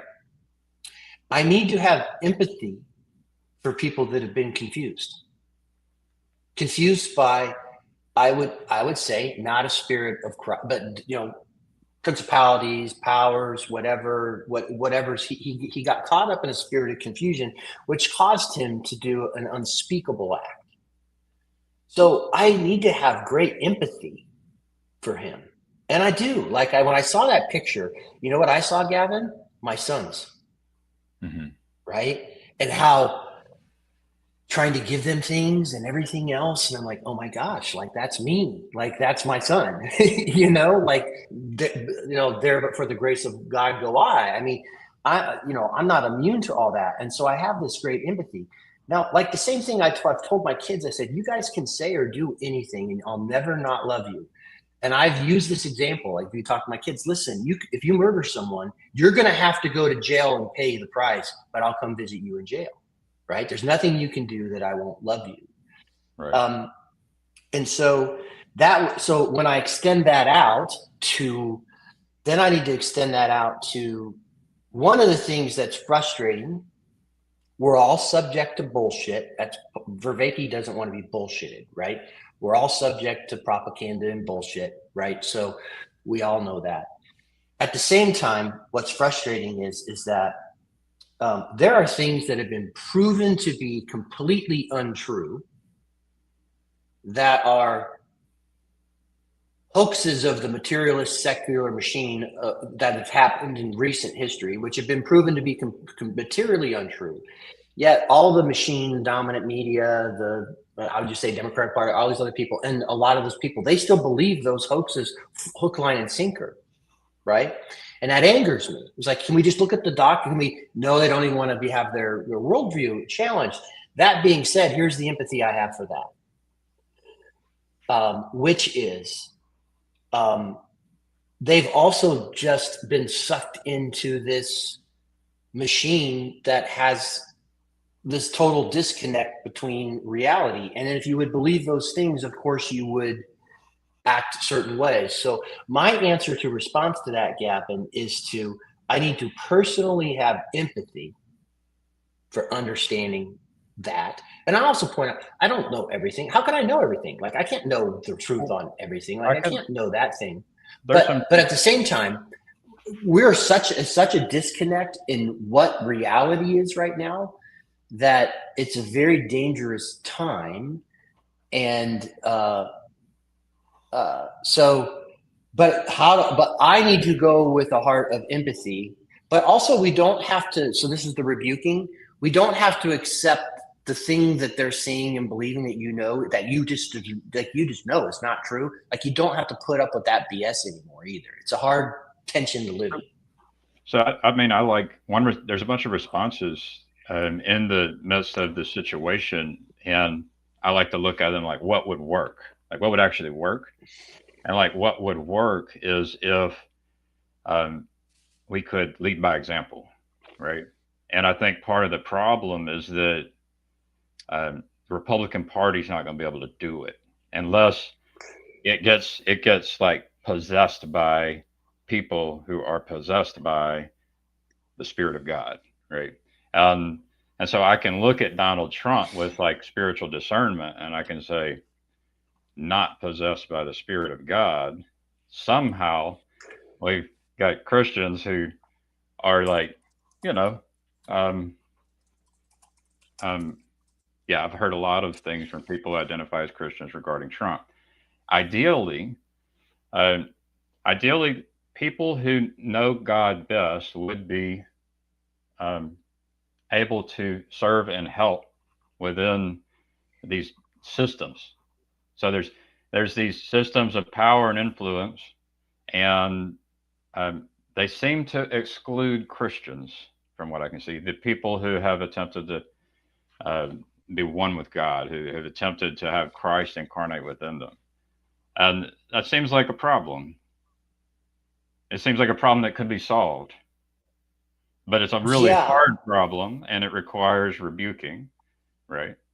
And so, like, I could say, well, Lance, we know, like, we know Paul Vanderklay, and Paul Vanderklay knows Pajot, and Pajot knows Peterson, and Peterson knows Rogan, and Rogan knows Trump. And then I could say, hey, um, I could say something like, um, you know, it would be good for the world if Donald Trump would listen to Gavin Palmer, right? I could say something like that. Now, where does that go? It's a big nothing burger, probably, right? But it doesn't have to be, right? We're all like 5 or 6 steps away from the people who have positions of power and influence and authority.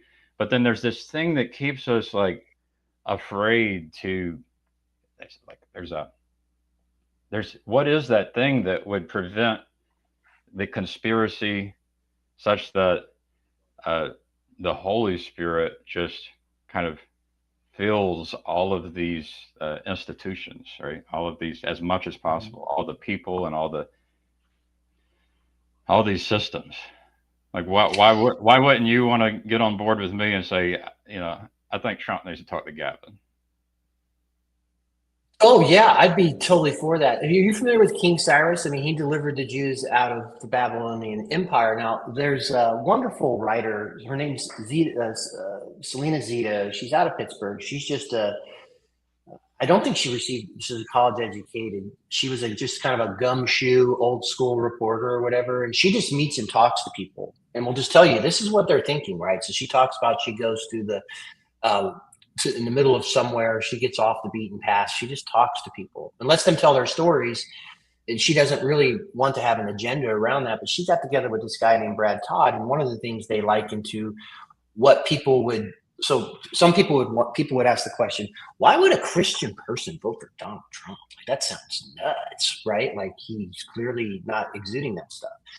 And it's like, kind of almost like this King Cyrus, which is kind of like, hey, yeah, I'm not really worried about his spirituality because I know he's going to do the things and combat the forces that are ultimately, seeking to destroy our way of life, right? And so, yeah, he's an imperfect vessel, but he's a vessel that that helps advance that. And these are like human beings in different places around the country.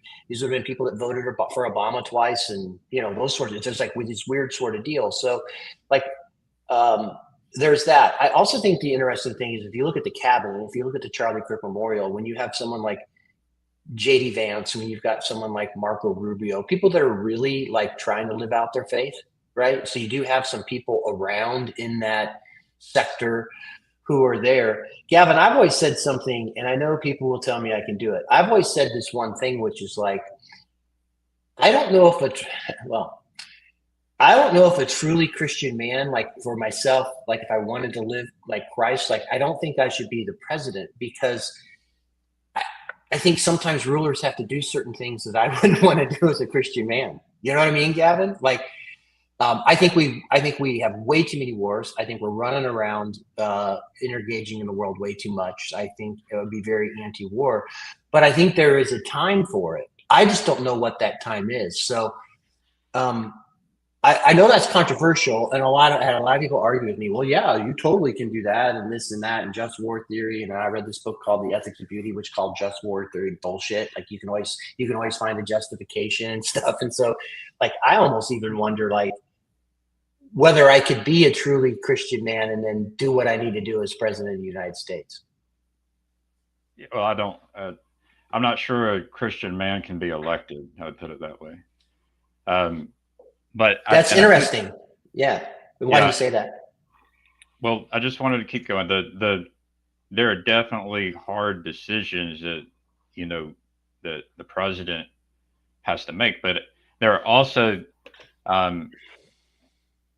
mistakes that the president is making that can be solved if he was surrounded by the right people, right? And so a good Christian man should want to help, like not just the Republican president, but also the Democrat president. And Yeah, we like, should all root for good, yes, flourishing for all of us. it's Yeah. not just a root. Like I've actually submitted job applications to all these presidents. You know, I've been doing it. You know, it's like, and it's not about like one or the others. Like I can come in and help a Democrat party. I can help a Republican party.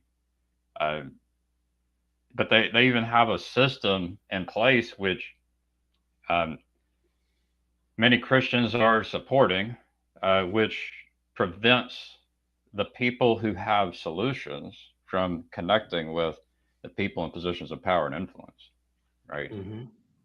So, you know, that's like whenever I put out an invitation to say, hey, like, can Gavin Palmer speak with Donald Trump? Like, become partners with Donald Trump. I would say the same thing about any president, no matter their party, and I would say I know I can help them, right? But why would you believe that Gavin can help the president, right? Mm-hmm. Like, how, from your perspective, is like, man, this guy sounds proud and arrogant and delusional, right? Well, actually, what he is, if you actually go back and get to the hux of it, he grew up in the church. Norman Vincent Peale, he's the guy who wrote The Power of Positive Thinking. Okay. So if you trace back into his roots, his mom took him to that church. And so Norman Vincent Peale, if you would look at when he starts talking about this is going to be the best, the beautiful, the whatever, like he just lives his life under this sense of I am going to manifest greatness by just proclaiming all these things. And I'll say, oh, like hyperbole, right? But people say, oh, those are lies. Those are all these different things. Also, so when you think about those sorts of things, he's a very easy character when you understand what his root is and what he's trying to say with that. Now, the other thing that I do appreciate about, so I would appreciate this about Trump. I disagree with him when he said Charlie forgives his enemies, but I don't. I want my enemies to suffer or whatever. Like he just whatever. Like a politician, a polished politician will lie to you in that moment, even though that's actually what they believe, right? So I would just say, so Obama would go out and give some sort of speech and it would sound great and it would sound nice, but he actually does want retribution against his enemies. He just won't tell you that publicly. Trump is an open book. Like he's very transparent. Like I know people say he just meets with people, speaks off the top of his head. Now, the beautiful thing that I love about this guy, I mean, if you say hyperbole, then that's confusing. Like it's hard to say it's transparent. It's more like some level of translucency. Like it's a. Have you ever been around people that the people who do audacious things and build audacious things and achieve audacious success? It sounds crazy, and hyperbole can sound for people that haven't been able to manifest that, like it sounds like that. But you know, when Steve Jobs or I'm trying to put Trump. Let's go to something else. Like, no, there are these people that get these audacious, big.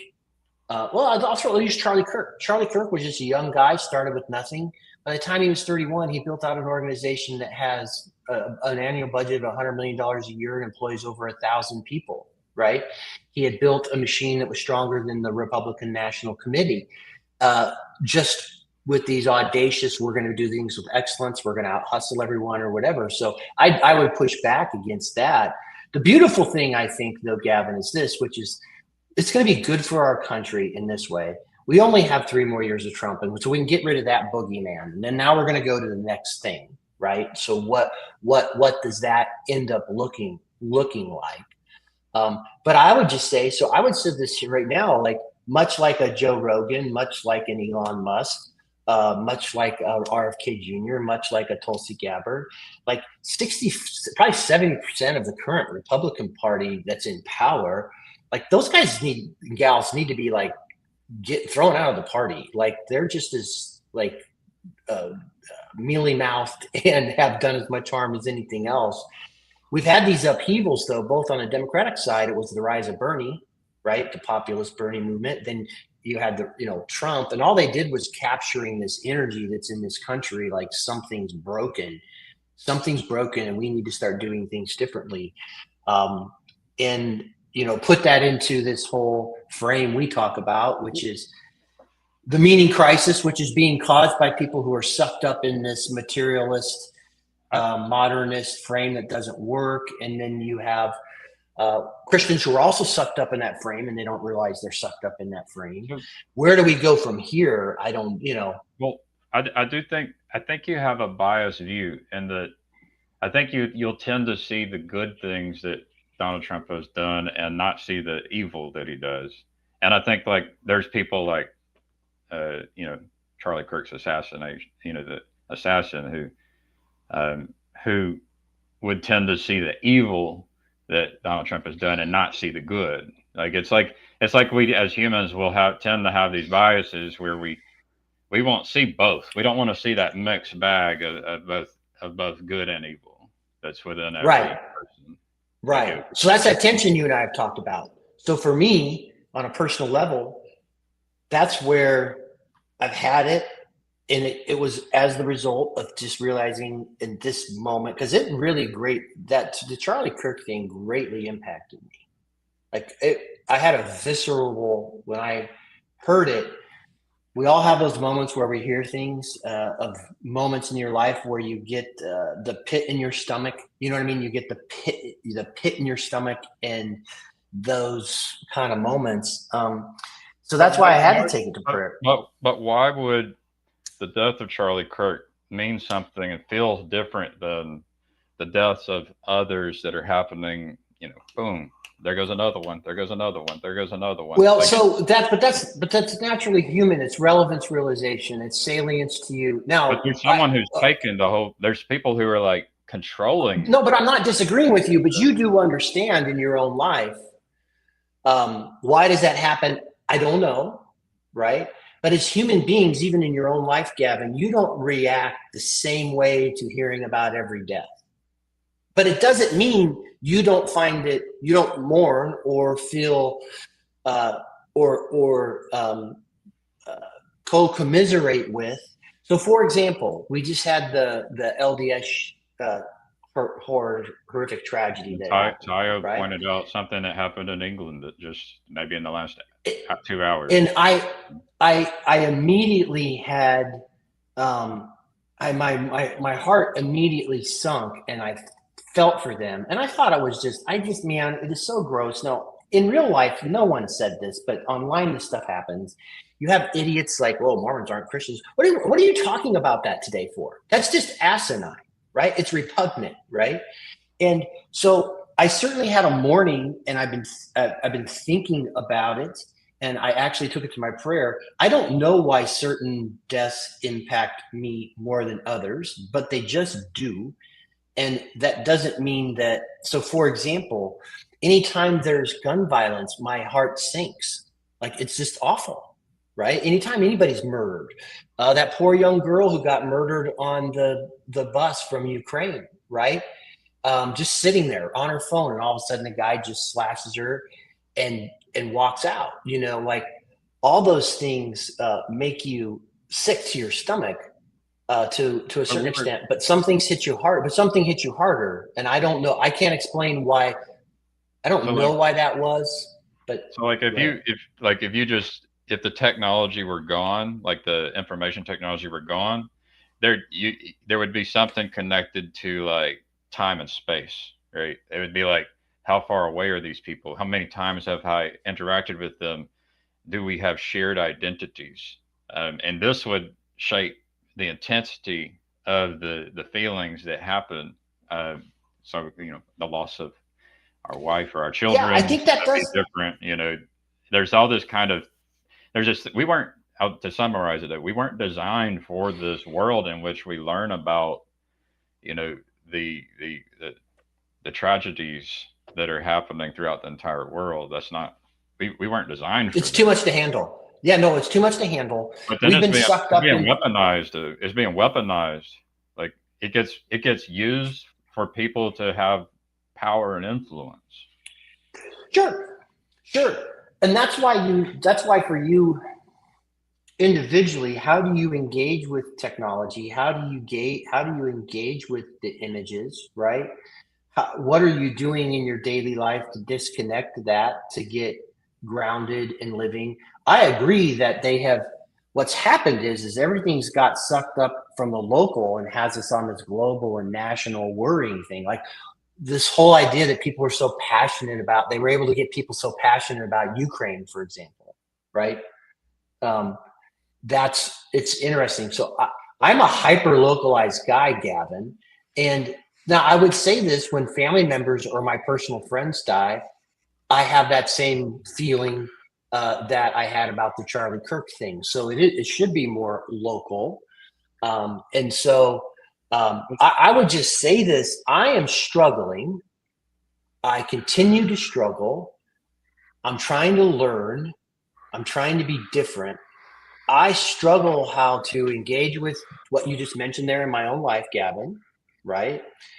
I'm struggling with how do I engage in my community. You know, Yeah. you start right in front of you. Like Sam did you run for the local school board, Sam? Right? Is that true? So he started right where he was at. I'm on my so local there's those school sorts board. of things. Yeah, so we started on. So you need to start there. And then what's my response? Like, so I'm struggling with all this because my animal instinct wants to get pissed off and bring retribution and own the shit and all that other stuff. Which is the, like, if in the midst of it, if there was an assassin in your house targeting your wife, like, this is like relevant, right? Like that. And it's still, But I agree with you. It needs to be more local, but doesn't mean that things can't, like, but also you would also grant to me that it doesn't mean that an assassination of someone in your country that are things that could impact you and your family, that shouldn't matter. But I agree with you. What's happening? But it can be so big and complex that most, like over 99 something percentage of humans just can't even don't know what to do with it. And so then it would be good. It's like, are there humans who know what to do with it? You know, does anyone know what to do with it? Can we like at least humble ourselves and say, like, what are we going to do about it? Right. Yeah. I think we're struggling with the map, and I'll shut up and let Sam talk. Like, I do think, and so I think we're struggling. We're talking about this in the TLC, trying to disconnect myself from all this information because that's bad for me, right? Luckily, I have rooted, grounded practices and principles that I do on a daily basis. I have a local church community. I have a local AA community. I'm sorry, a 12-step community that I can go to, right? So that's like real. It's grounded. It's based in getting me centered in my relationships with fellow human beings. Is trying to, you know. So I'm lucky. Most people don't have that in their life.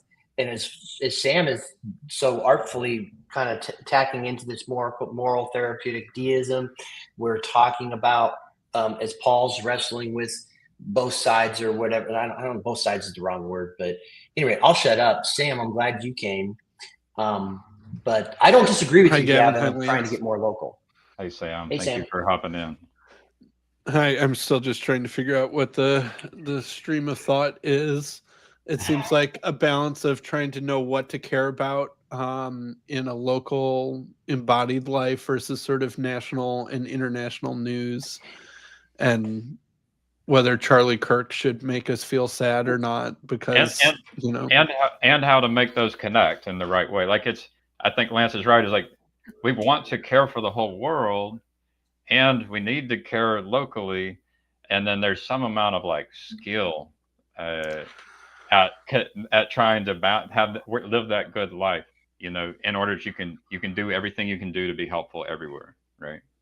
Right. There was that moment when Grim Grizz and Jordan Hall were talking, right? And Jordan Hall is explaining how in his ideal communities, like you have to be a monk that goes on like a 3-day fast before you get access to the internet or something like that. And you use it for very specific liturgical uses. And Grim Grizz asks, so would you not know about the kids in Somalia being bombed in that world? And Jordan says, well, probably not unless you needed to. Okay, but who needs to know about the kids being bombed in Somalia? And I think that, yeah, this whole national... Flip that question too. Who doesn't need to know? Like, it's a similar question, right? Right. Yeah. And do I need to tell my 3-year-old during her bedtime routine that, oh, by the way, 50 kids in Somalia died of starvation today, or something like that? Probably not. But I do feel like the national zeitgeist in our country is a real thing that does really affect us. But yet at the same time, I sympathize with the point of view that a lot of it is just sort of shadow boxing and ephemeral and driving people crazy for no good, material reason. And how to go between those two things. Like Lance mentioned the school board. One thing that I find really interesting about being on the school board is that I know the other school board members like national level political views, but it's often very different than their actual political views as I would see it when it comes time to make a real decision about real money and real stuff in their real community. Right? It's like, okay, you might think you're liberal, but you're shockingly fiscally conservative when it comes to our own school's budget and your taxes. Interesting, right? It's like, oh, you are very sort of globalist, but you do not like partnering with the other schools right next to you for anything. Like those sorts of things. Like, I think that people's real political instincts come through in a very different way when they're voting on or making decisions about things that they understand the impact of much more concretely in their imagination, or they almost don't need to use their imagination. They will have to deal with the consequences of the decision. Right. And when it's this abstract national level politics, there's so much of this virtue signaling, like psychological, vibe affinity mapping and stuff like that, because I can be so abstracted from the actual thing. Like, what? Okay, this government shutdown, like at some level, I don't really know what it's about. I don't know how this is going to affect me or not. I don't know the details of the latest proposal of the bill from each side, how many trillions of dollars that is or isn't, what it would be spent on this way or that way, and what the fight is and how that'll affect me. I can't really understand that. You do know honestly. that you do know that automation is on the horizon and we ought to prepare for it. Right. But I do know if we're deciding which Spanish curriculum to go with for our children, should we vote on that Spanish curriculum or that Spanish curriculum? Right? Like, Yeah. That's a decision I can mostly understand. But I can't understand this government shutdown thing and what it means for me and what it means for everyone else. So I just sort of pick the side that is the side that I like, that says the things about things that I do understand, and then trust that they're making good decisions about the stuff that I don't understand based off of culture war signaling that I do understand or something like that. It's very strange. So Sam, what if we could use like an artificial intelligence to analyze the big problems in order to provide chain of thought for, if you do this, these are the probabilities of what could happen, and then have the explanations and reasons through all those chains. It's like, if you run that, say that's possible, there's only a handful of people, like the percentage of humans who could actually like even begin to manage all of that, like all of those decision trees, is very small. Like, I think in general, like among humans, like there's just so few humans who can handle any amount of complexity at all. And then we elect them. Yeah. And the people that we elect are certainly not those people. That's the one thing I know. Yeah, they're rare. They're rare. Yeah. So I tried to make a pitch to Lance that like let's let Gavin Palmer have a conversation with Trump. And it's not necessarily it has to be Gavin, and it's not necessarily it has to be Trump. But the idea would be that there are people who can bring insight into the problems that we face and the potential solutions and the outcomes and the trade-offs of those solutions, such that they should be in conversation with people who have power and influence. And I would Well, argue, the funny thing is you know who one of those people were, Gavin? So get back to why this. Charlie Kirk was one of those people. He was so Charlie. If you actually spent some time, one of the things I'd had this feeling, and I should have said it. But he was very TLC like. He was an autodidact. Like he didn't go to college. He learned all this stuff. He was very bright. He was kind of young and hungry. He loved delving into talking about philosophy and theology. there's two evils in the Republican Party is the war on drugs and immigration, right? Like the way that we handle those things can get better, right? Now, Charlie Kirk, he supported a system that handled the war on drugs and immigration in ways that are evil, right? And we're not. Well, that's the way you view it. No, mercy. that's certainly the way you view it. But that's your opinion. I know I could claim to have solutions to the problems that are better than the solutions that are being implemented. That's a claim, right? So it's not even an opinion. It's just like I have claims. And But here's the deal: Charlie would have listened to you. Charlie would have listened to you. He would have listened to you. Now, whether he would have agreed or not. No, would I have been able to have the conversation with him, Lance? If you had gotten up at a microphone at an event, I bet that you could have made your point, and that probably his default answer would be to defend the thing that he already thinks. But, he's also doing that. I'll admit, I didn't know a ton about Charlie Kirk before he died. I know who he was. I had watched maybe a sum total of 10 minutes of clips of him, just that mostly, some social media feed threw in my face almost involuntarily, right? I almost never sought him out to listen to him. I never really disagreed with the guy, but one thing that I thought was interesting is that when I would listen to him, I'm like, he sounds like a George W. Bush era Republican, and that I can guess pretty well what he's going to say, right? He seemed like mapped territory, and that he wasn't really articulating much in ways that I hadn't heard before.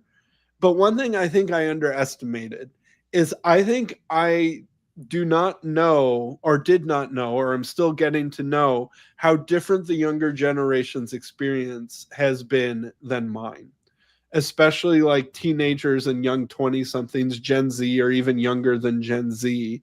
They don't remember George W. Bush.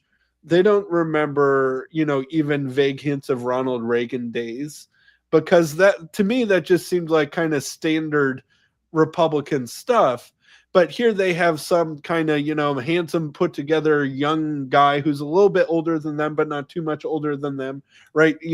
People often like someone who's a little bit more mature than they are, but still close enough to their age where it feels like he's on our side or he gets me or something like that. And he's going around to all these people and he's just articulating this and he's doing a good job and he's making his points. And that was just brand new to so many teenagers and 20-somethings who had been raised in such a progressive echo chamber that they had never even gotten a chance to hear what to me sounded like, well, that's what Republicans always kind of say. Well, the funny thing is about Charlie is he actually was not. He's a Buchanan. So to give you a map, he's a Pat Buchanan Tea Party, anti-Republican establishment guy who comes from the younger point of view that think the American dream is broken for us. We can't obtain or own things. We can't participate in this American dream that our elders participated in, and was trying to kind of give that voice. But what I would say, to Gavin so I didn't watch, I'm not into, so what I didn't watch of Charlie were the debate things. I don't like when Ben Shapiro went around, facts don't care about your feelings and stuff, I'm just not into that. Or I actually don't consume very much conservative content beyond, for example, I don't listen to anyone at Daily Wire at all. That just doesn't interest me. I'm obviously hearing the TLC. I'm listening to Paul Vanderklay talk for 2.5 hours about something, So that's just not something that grabs my zeitgeist. But I do think that he was, because there were times where even Trump was wanting to do something, and he would just be down here listening to people in the pulse of his emails, and would go against what was happening, and actually had an ability, Gavin, to speak into the administration and say, hey, this is wildly unpopular with your American First people. And so he had the ability to change things. So I think actually, like, there's this, so like if we were to begin to have like a conversation about problems and solutions, I don't think that gets popularized. Like, there's something about people seeking status and reputation and popularity that's combined with like the distribution of things like capacity to handle complexity and think through problems and the joy of solving problems, which results in very few people actually being willing and able and identified to get connected with the people in positions of power and influence. And like one of the big, so take the TLC, it's like TLC is not talking about problems and solutions. In fact, when I came into this space, I got kicked out of Bridges of Meaning for wanting to talk about problems and solutions, right? I remember that day. Well, I mean, and even now, like, I'm trying to, like, I would love to pivot to a conversation, and it's like I'm trying really hard, and it's like, how do I just keep poking and say, have that conversation, Lance? Come on, let's have the conversation. What do you keep? You redirect every time. You're redirecting to the bike shed that you can talk about. There's this bike shedding effect. Whereas, like, instead of discussing how the safety of the nuclear facility, everybody talks about the color of the bike shed, because it's the only thing everyone can talk about. There's only a few people who can talk about the nuclear power plant, right? So, you know, this is the, I don't know if you get a sense like this is part of the problem that's happening. Is it, So like, sure, no. I we're all 100%, vastly dude. Like, unqualified to actually solve the problem.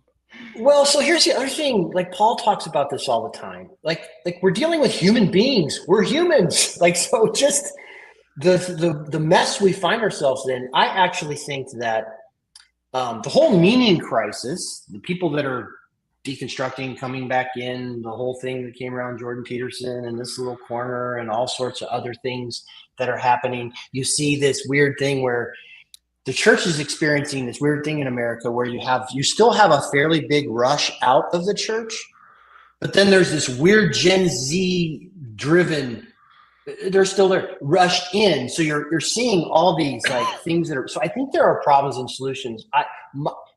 One of the reasons why I removed myself, Gavin, from this little corner, there were first off, God told me to shut up and quit arguing, and not those exact words, but I knew what he meant, right? So I was trying to figure out, because I don't want to come on here and argue about orthodoxy, like, but I am like being greatly impacted like it. So that's okay. Like, I can share my experience, strength, and hope.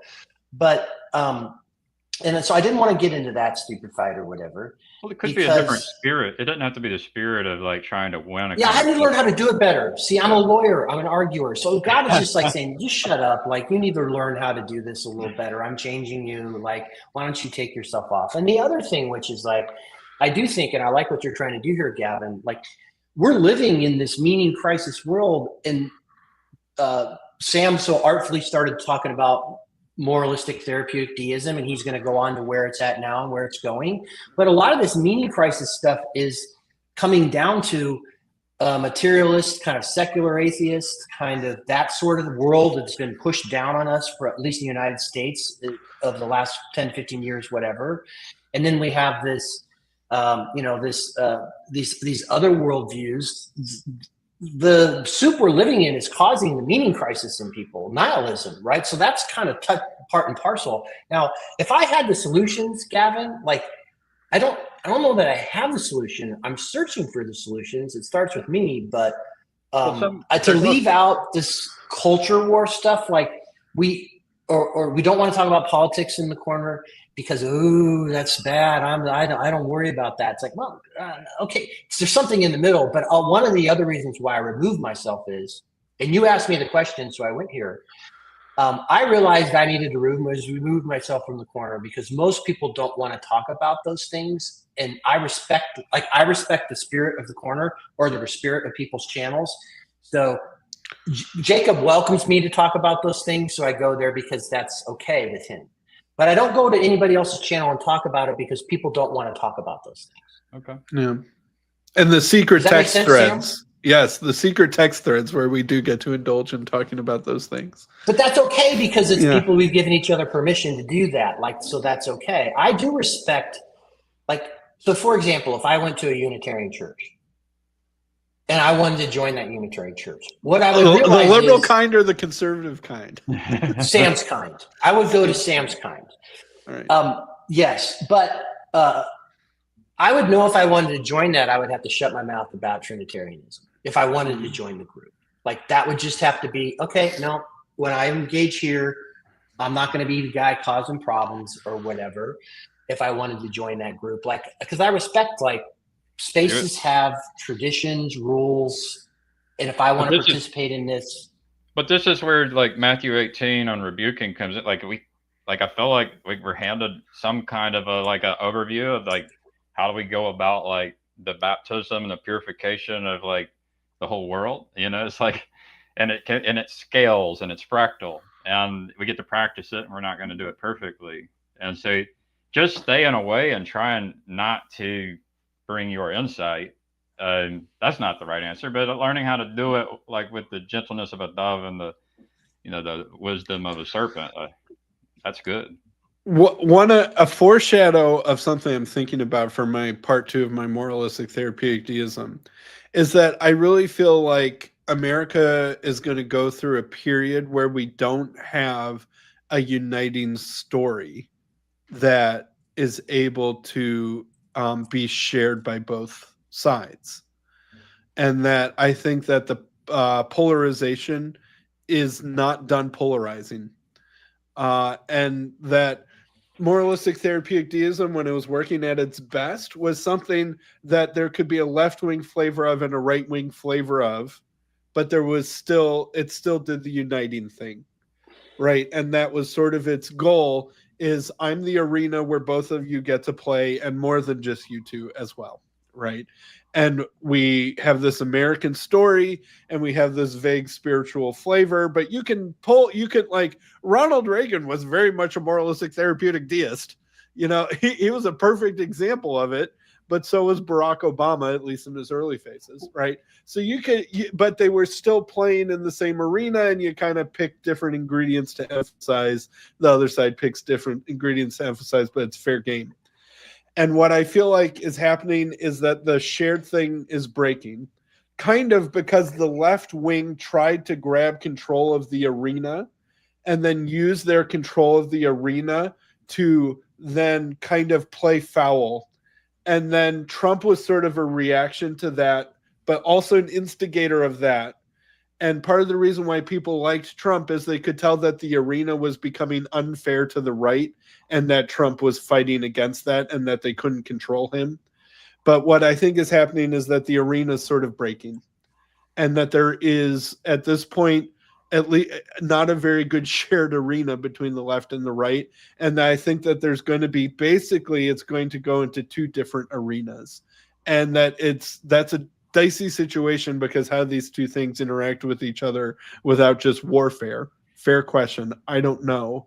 But I think that it's going to be very hard to be a left-leaning Christian in this situation, because I think that the left-leaning arena is going to get just more and more overtly anti-Christian, and that the right-leaning arena is going to be more and more overtly Christian, and that there's going to be people who are going to be caught between those 2 things or not know where they fit in. So like I feel like I can play a character, right? And so perhaps within Christianity, like, and you've done it, Sam, with Unitarianism, but it's like traditional Christianity needs to learn how to have serious conversations where Trinitarianism is this large thing.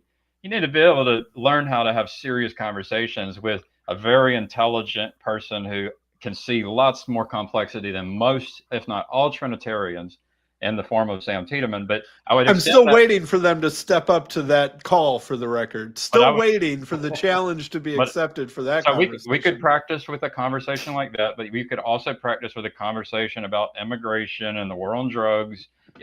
How do we make education better? How do we make healthcare better? Like, there's so much corruption within all of these institutions. Like, Yes, yes. And so like we get the opportunity to try to lead by example. So we got to find someone who's traditional enough, who's willing to come on screen and have a serious conversation, who's both like can actually be like the humble child I was pointing out at the beginning of Matthew 18. It's like, can you actually come in and listen, and understand the perspective of this other person and see how it's coherent, and why this very intelligent person has a different view, you know, and how they thought about all these pieces, and can they answer hard questions? Like, what are the hardest questions we could throw at Sam and see how he responds with the Unitarian answer? And like, so, but I'll use Unitarianism as just like an example, which I don't even think that's super important compared to like, is your salvation dependent on you having the right views on Unitarianism or Trinitarianism? It's like Some people certainly seem to think so. I don't think so. I get told that quite frequently.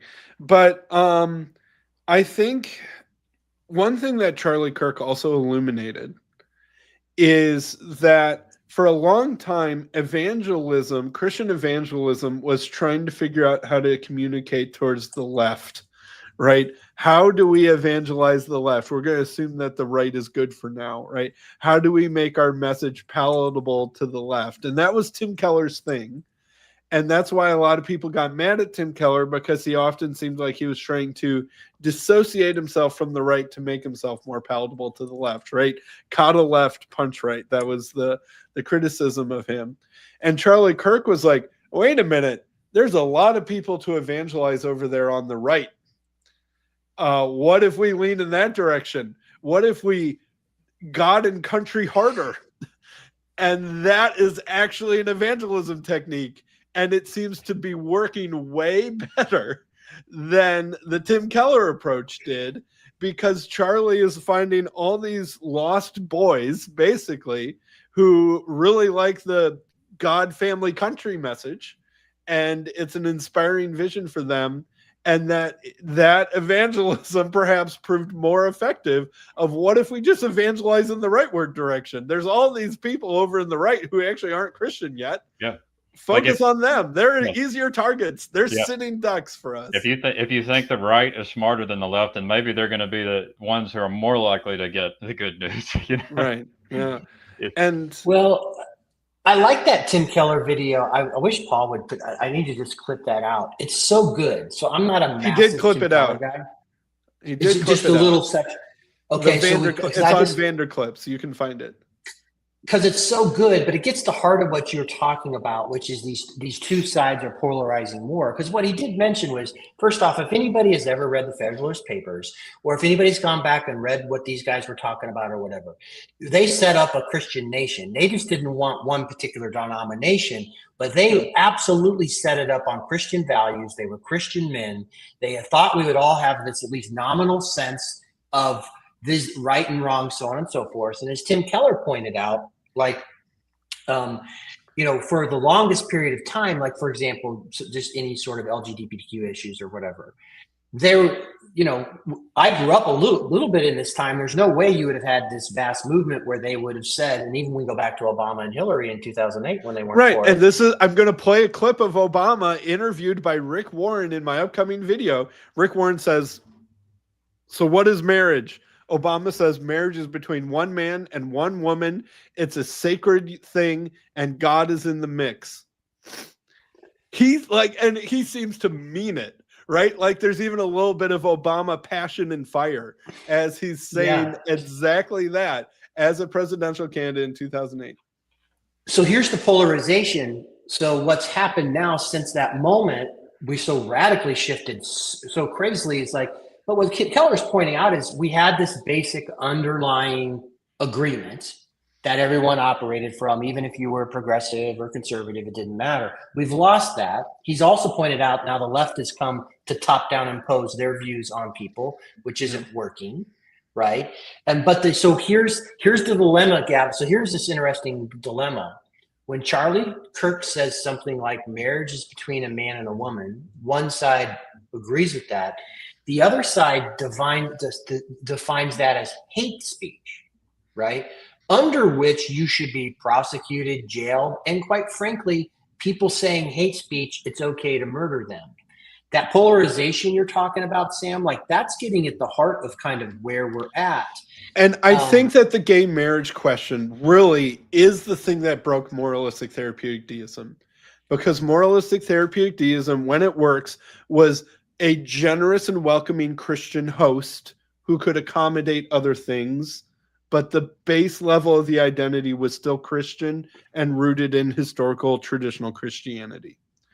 And that the gay marriage question suddenly really breaks the connection of moralistic therapeutic deism to traditional Christianity, because, like, you know, let's just be honest, Christianity has always been against gay marriage and homosexuality. It just has. And like, there's no way around that. You can try and creatively reread 2 or 3 passages in the New Testament to maybe try and, but no, like, let's just be honest. Christianity has always had the same definition of marriage and the same definition of Christian morality with regards to sex and its views on homosexuality. It just always has. And so if you're trying to change that, then you're saying that we're no longer just trying to recover true Christianity that might have been lost. We now know better than true Christianity ever did. But here's the thing, and it broke the system. I really think the gay marriage question broke the system. But when Christians use the government with its guns to enforce the traditional view of marriage and sexuality, that is this is definitely what would you call it? Is there an example of that, of government using guns to do that? Well, I mean, it doesn't I'm need to talking to always Gavin. be. Like, that the seems guns like a can be straw lurking man. in the background, right? I understand Gavin's point that when the government decides something, even if there isn't an instance where they used guns to enforce it, the guns are there in the back of your mind. The jail, the prison warden, all of that's there. Yeah, I mean, for me, like, anytime I've thought about breaking the law, there's this paranoia of people with guns, you know. Mm-hmm. And maybe it's not so paranoid.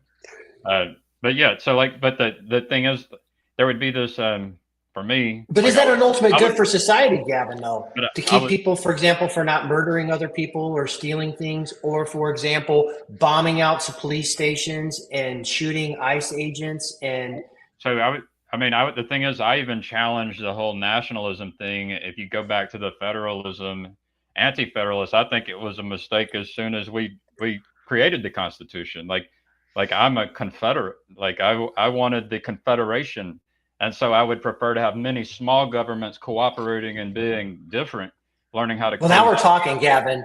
Now we're talking. Now we're going.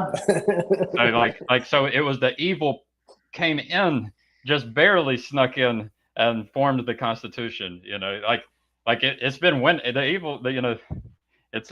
But even if the United States isn't fighting over how to define marriage and using guns, then Alabama would have to, or, you know, like, whatever level that decision is being made at, they'll still have guns, they'll still have jails, they'll still have definitions of marriage. Yeah, the blue states might lose them, and they might Gestapo go in and take your guns from you and arrest you. But the other states aren't going to. So even if it's not in D.C., it would still be at the state level, and at some level, it's. A government is still a government.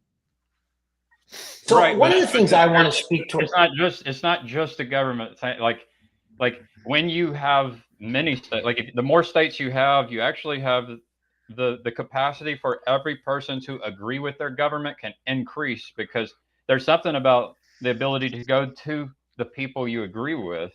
And so, like, as your ability to find your people increases, like the capacity for all people to find their people will increase. So then the amount of polarization will decrease, right? Well, so Gavin, you seem to be making an argument. I think we should have an infinitesimally small federal government. And particularly when we see these trillions and trillions of dollars, one side gets in. And so here's what I think. I didn't say infinitesimally small. I would also agree that we are too much in the direction of federal centralization, and we need to go back more in the direction of moving things down to the states. Yeah. And there are hard problems. Because I'm not saying these are just easy things to deal with, but we should at least have some direction to move toward and think about ways to do it, and think about the trade-offs and costs of the different ways to go about going in the right direction. The trade-offs is if the states get more powerful. I happen to live in Illinois, and that's probably a bad thing. You might, Right. you might So have to I move, would but, rather have the Trump and the federal government be limiting Illinois' power, but that's just my personal Well, circumstance. you could move And though. so- There's a sacrifice, like a sacrifice to relocate, right? To be with your people. Just as I think it's unfair to take my tax dollars to do things that I vehemently disagree with and spend it on those sorts of things, I respect those who have different viewpoints that don't want maybe where I would want federal dollars spent because I see it as a good or whatever. It's like, well, that's just, it's not fair, right? So I get both sides of that argument. That's why I think something smaller and more localized. And if you got rid of all federal taxation and you got rid of this sort of a deal, by the way, people, we live without federal taxation in this country and property taxes. But so when you talk about being local, like if your city, like if most of your, let's just say you switch that down to the local, I'm going with you, Gavin. And let's say if it was almost this thing where your highest tax rate went to your city and then it went to your state, right? Then we're getting down to like, when you talk about the school board decision-making, Sam, it's really interesting when it's this amorphous $1 trillion, we are running deficits. I want you to do this thing because I don't really notice it. But when we're in these smaller buckets, when I grew up at a time when this used to be true, and it's before we had this vast network where we knew everything, Gavin, there was this saying that was true, all politics is local. Yeah. And that's not true. Like, it's not true anymore. They've sucked us up into these national arguments. And I think Jordan Hall in one of his recent conversations, maybe it was with Andy Crawford, says we need to carpet bomb the F out of public education. And I'm a little bit not quite there with him at the moment on that particular stance towards public education. But I would say I think it works so much better the more locally controlled it is. And that school districts need to be smaller and that they need to have more autonomy. There needs to be less decision made at even the state and the federal level so that they have more freedom to make their own decisions at a local level, and that the tax dollars should be very locally funded from the public school. That does have the inequality problem where rich areas will have more money than poor areas, but there's still a lot of benefit to local control. Yeah, there's always trade-offs, and if you want to, you can go to the extreme, like we homeschool, and then I'm aware of a homeschool family where they just let their kids run wild and they end up being 15 years old and can't read, right? Mm-hmm. So it's like so there's all these trade-offs, like it's just unavoidable, but the cost of doing the big monoculture, monolithic, whatever the people are where they wear their glasses, that's like way too much cost and risk to just have a monolith. It's easier for Satan to infect a monolith than it is for Satan to infect this very diverse, decentralized thing. Like my dad, can become too decentralized and it can be too monolithic, and then hopefully as humanity like moves more toward the kingdom of heaven, it can become even increasingly decentralized.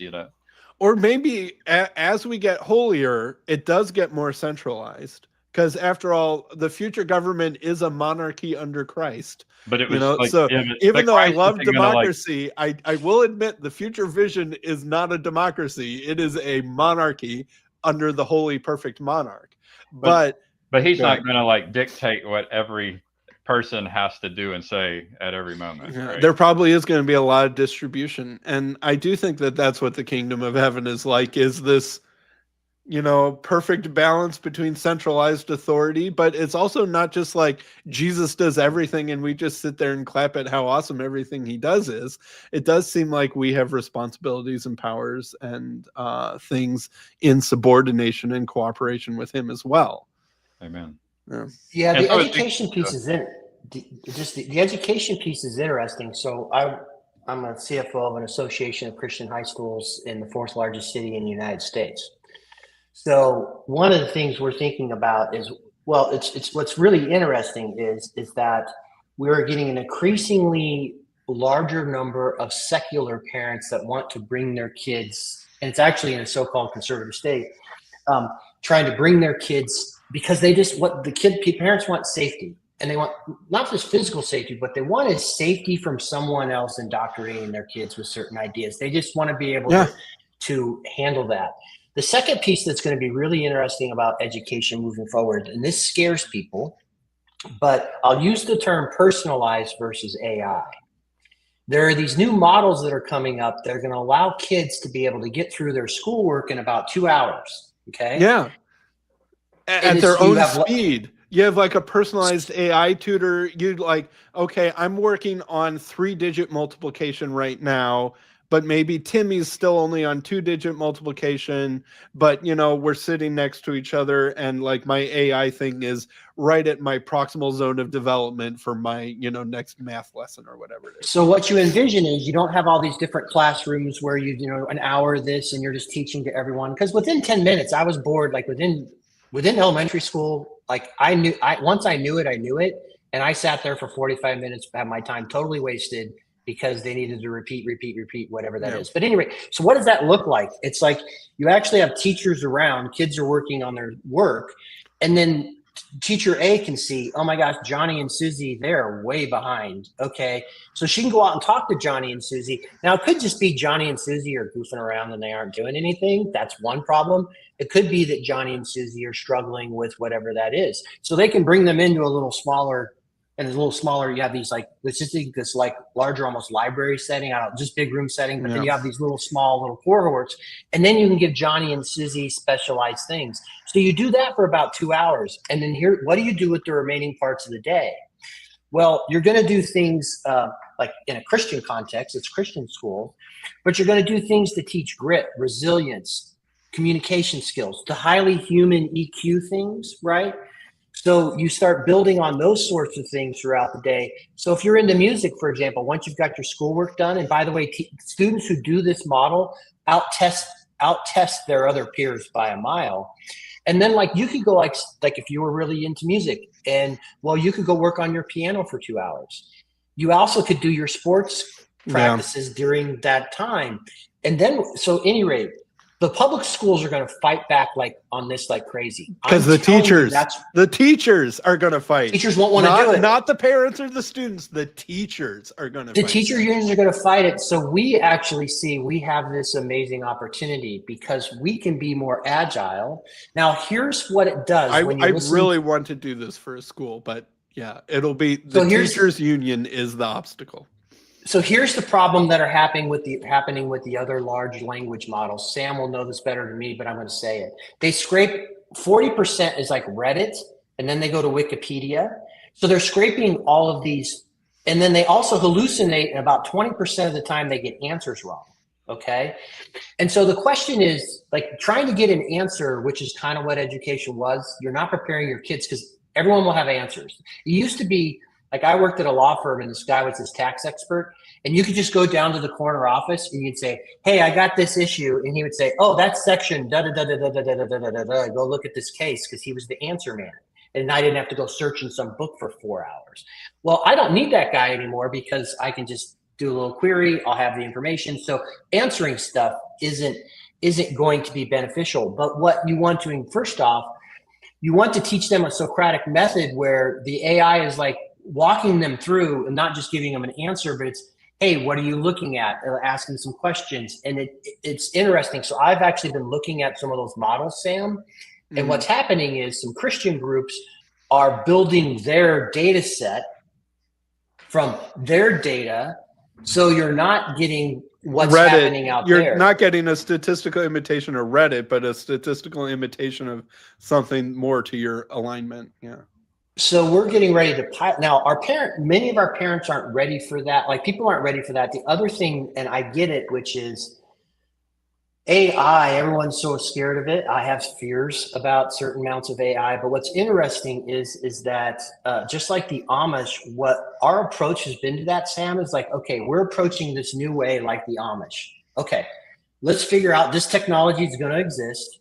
Should we engage with it or not? Okay, if we're going to engage with it, how do we engage with it in a way that's best for kids, best for us? And how do we teach them a healthy way to utilize it? So it's going to be really interesting where education Let's be in goes, touch, but Lance. I want to hear. I'm very curious about that. I have to run in like -2 minutes, but can I share an interesting anecdote?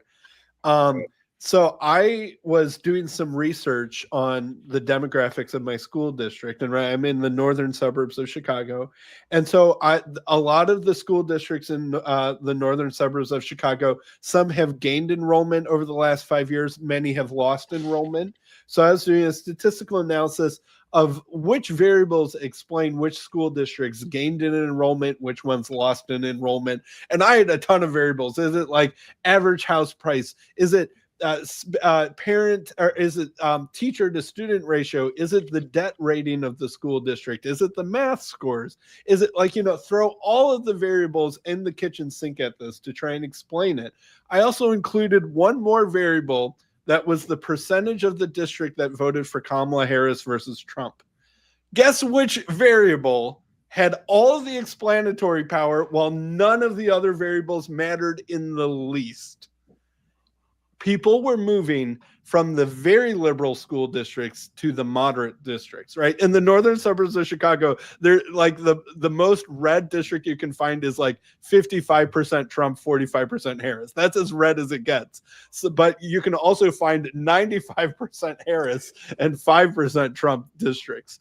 They were moving from the super blue to the purple districts. And that was the only variable that explained it.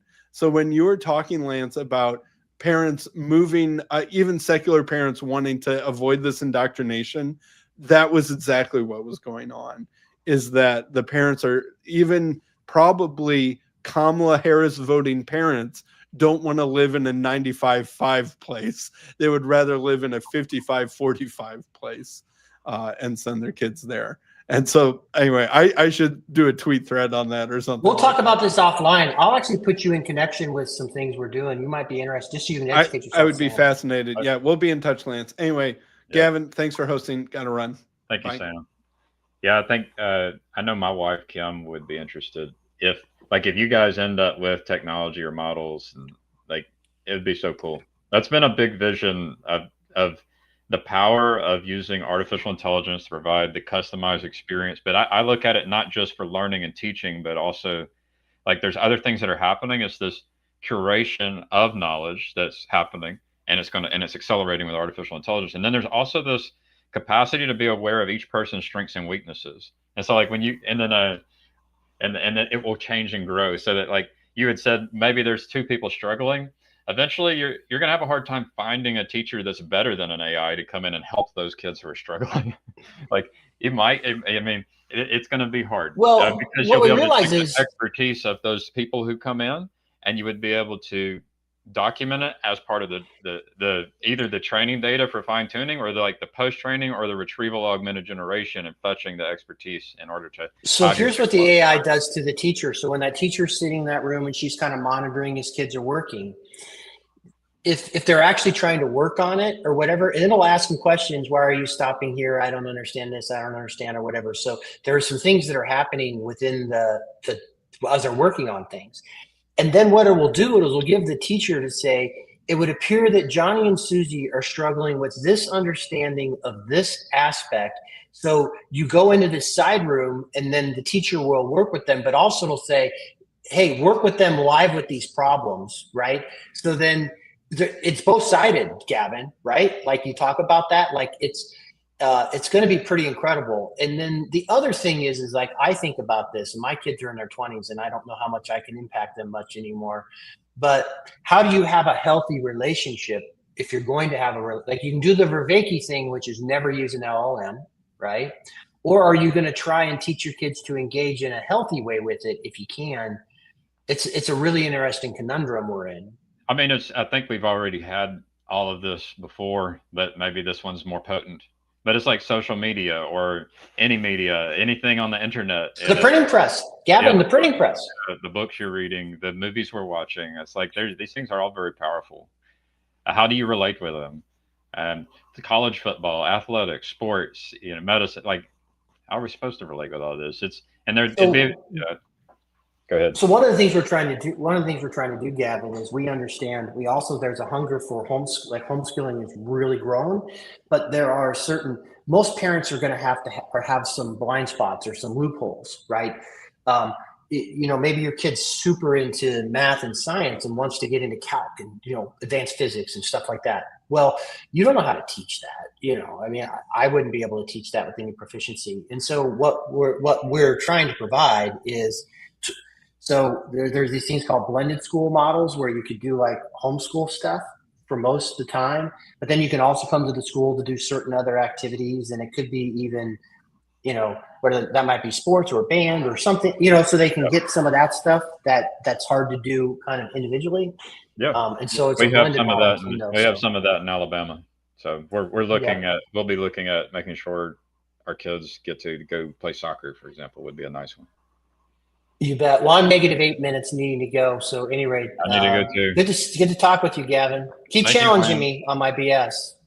I mean, I'd love to challenge you. You need to get in touch with me. Say I need to be challenged.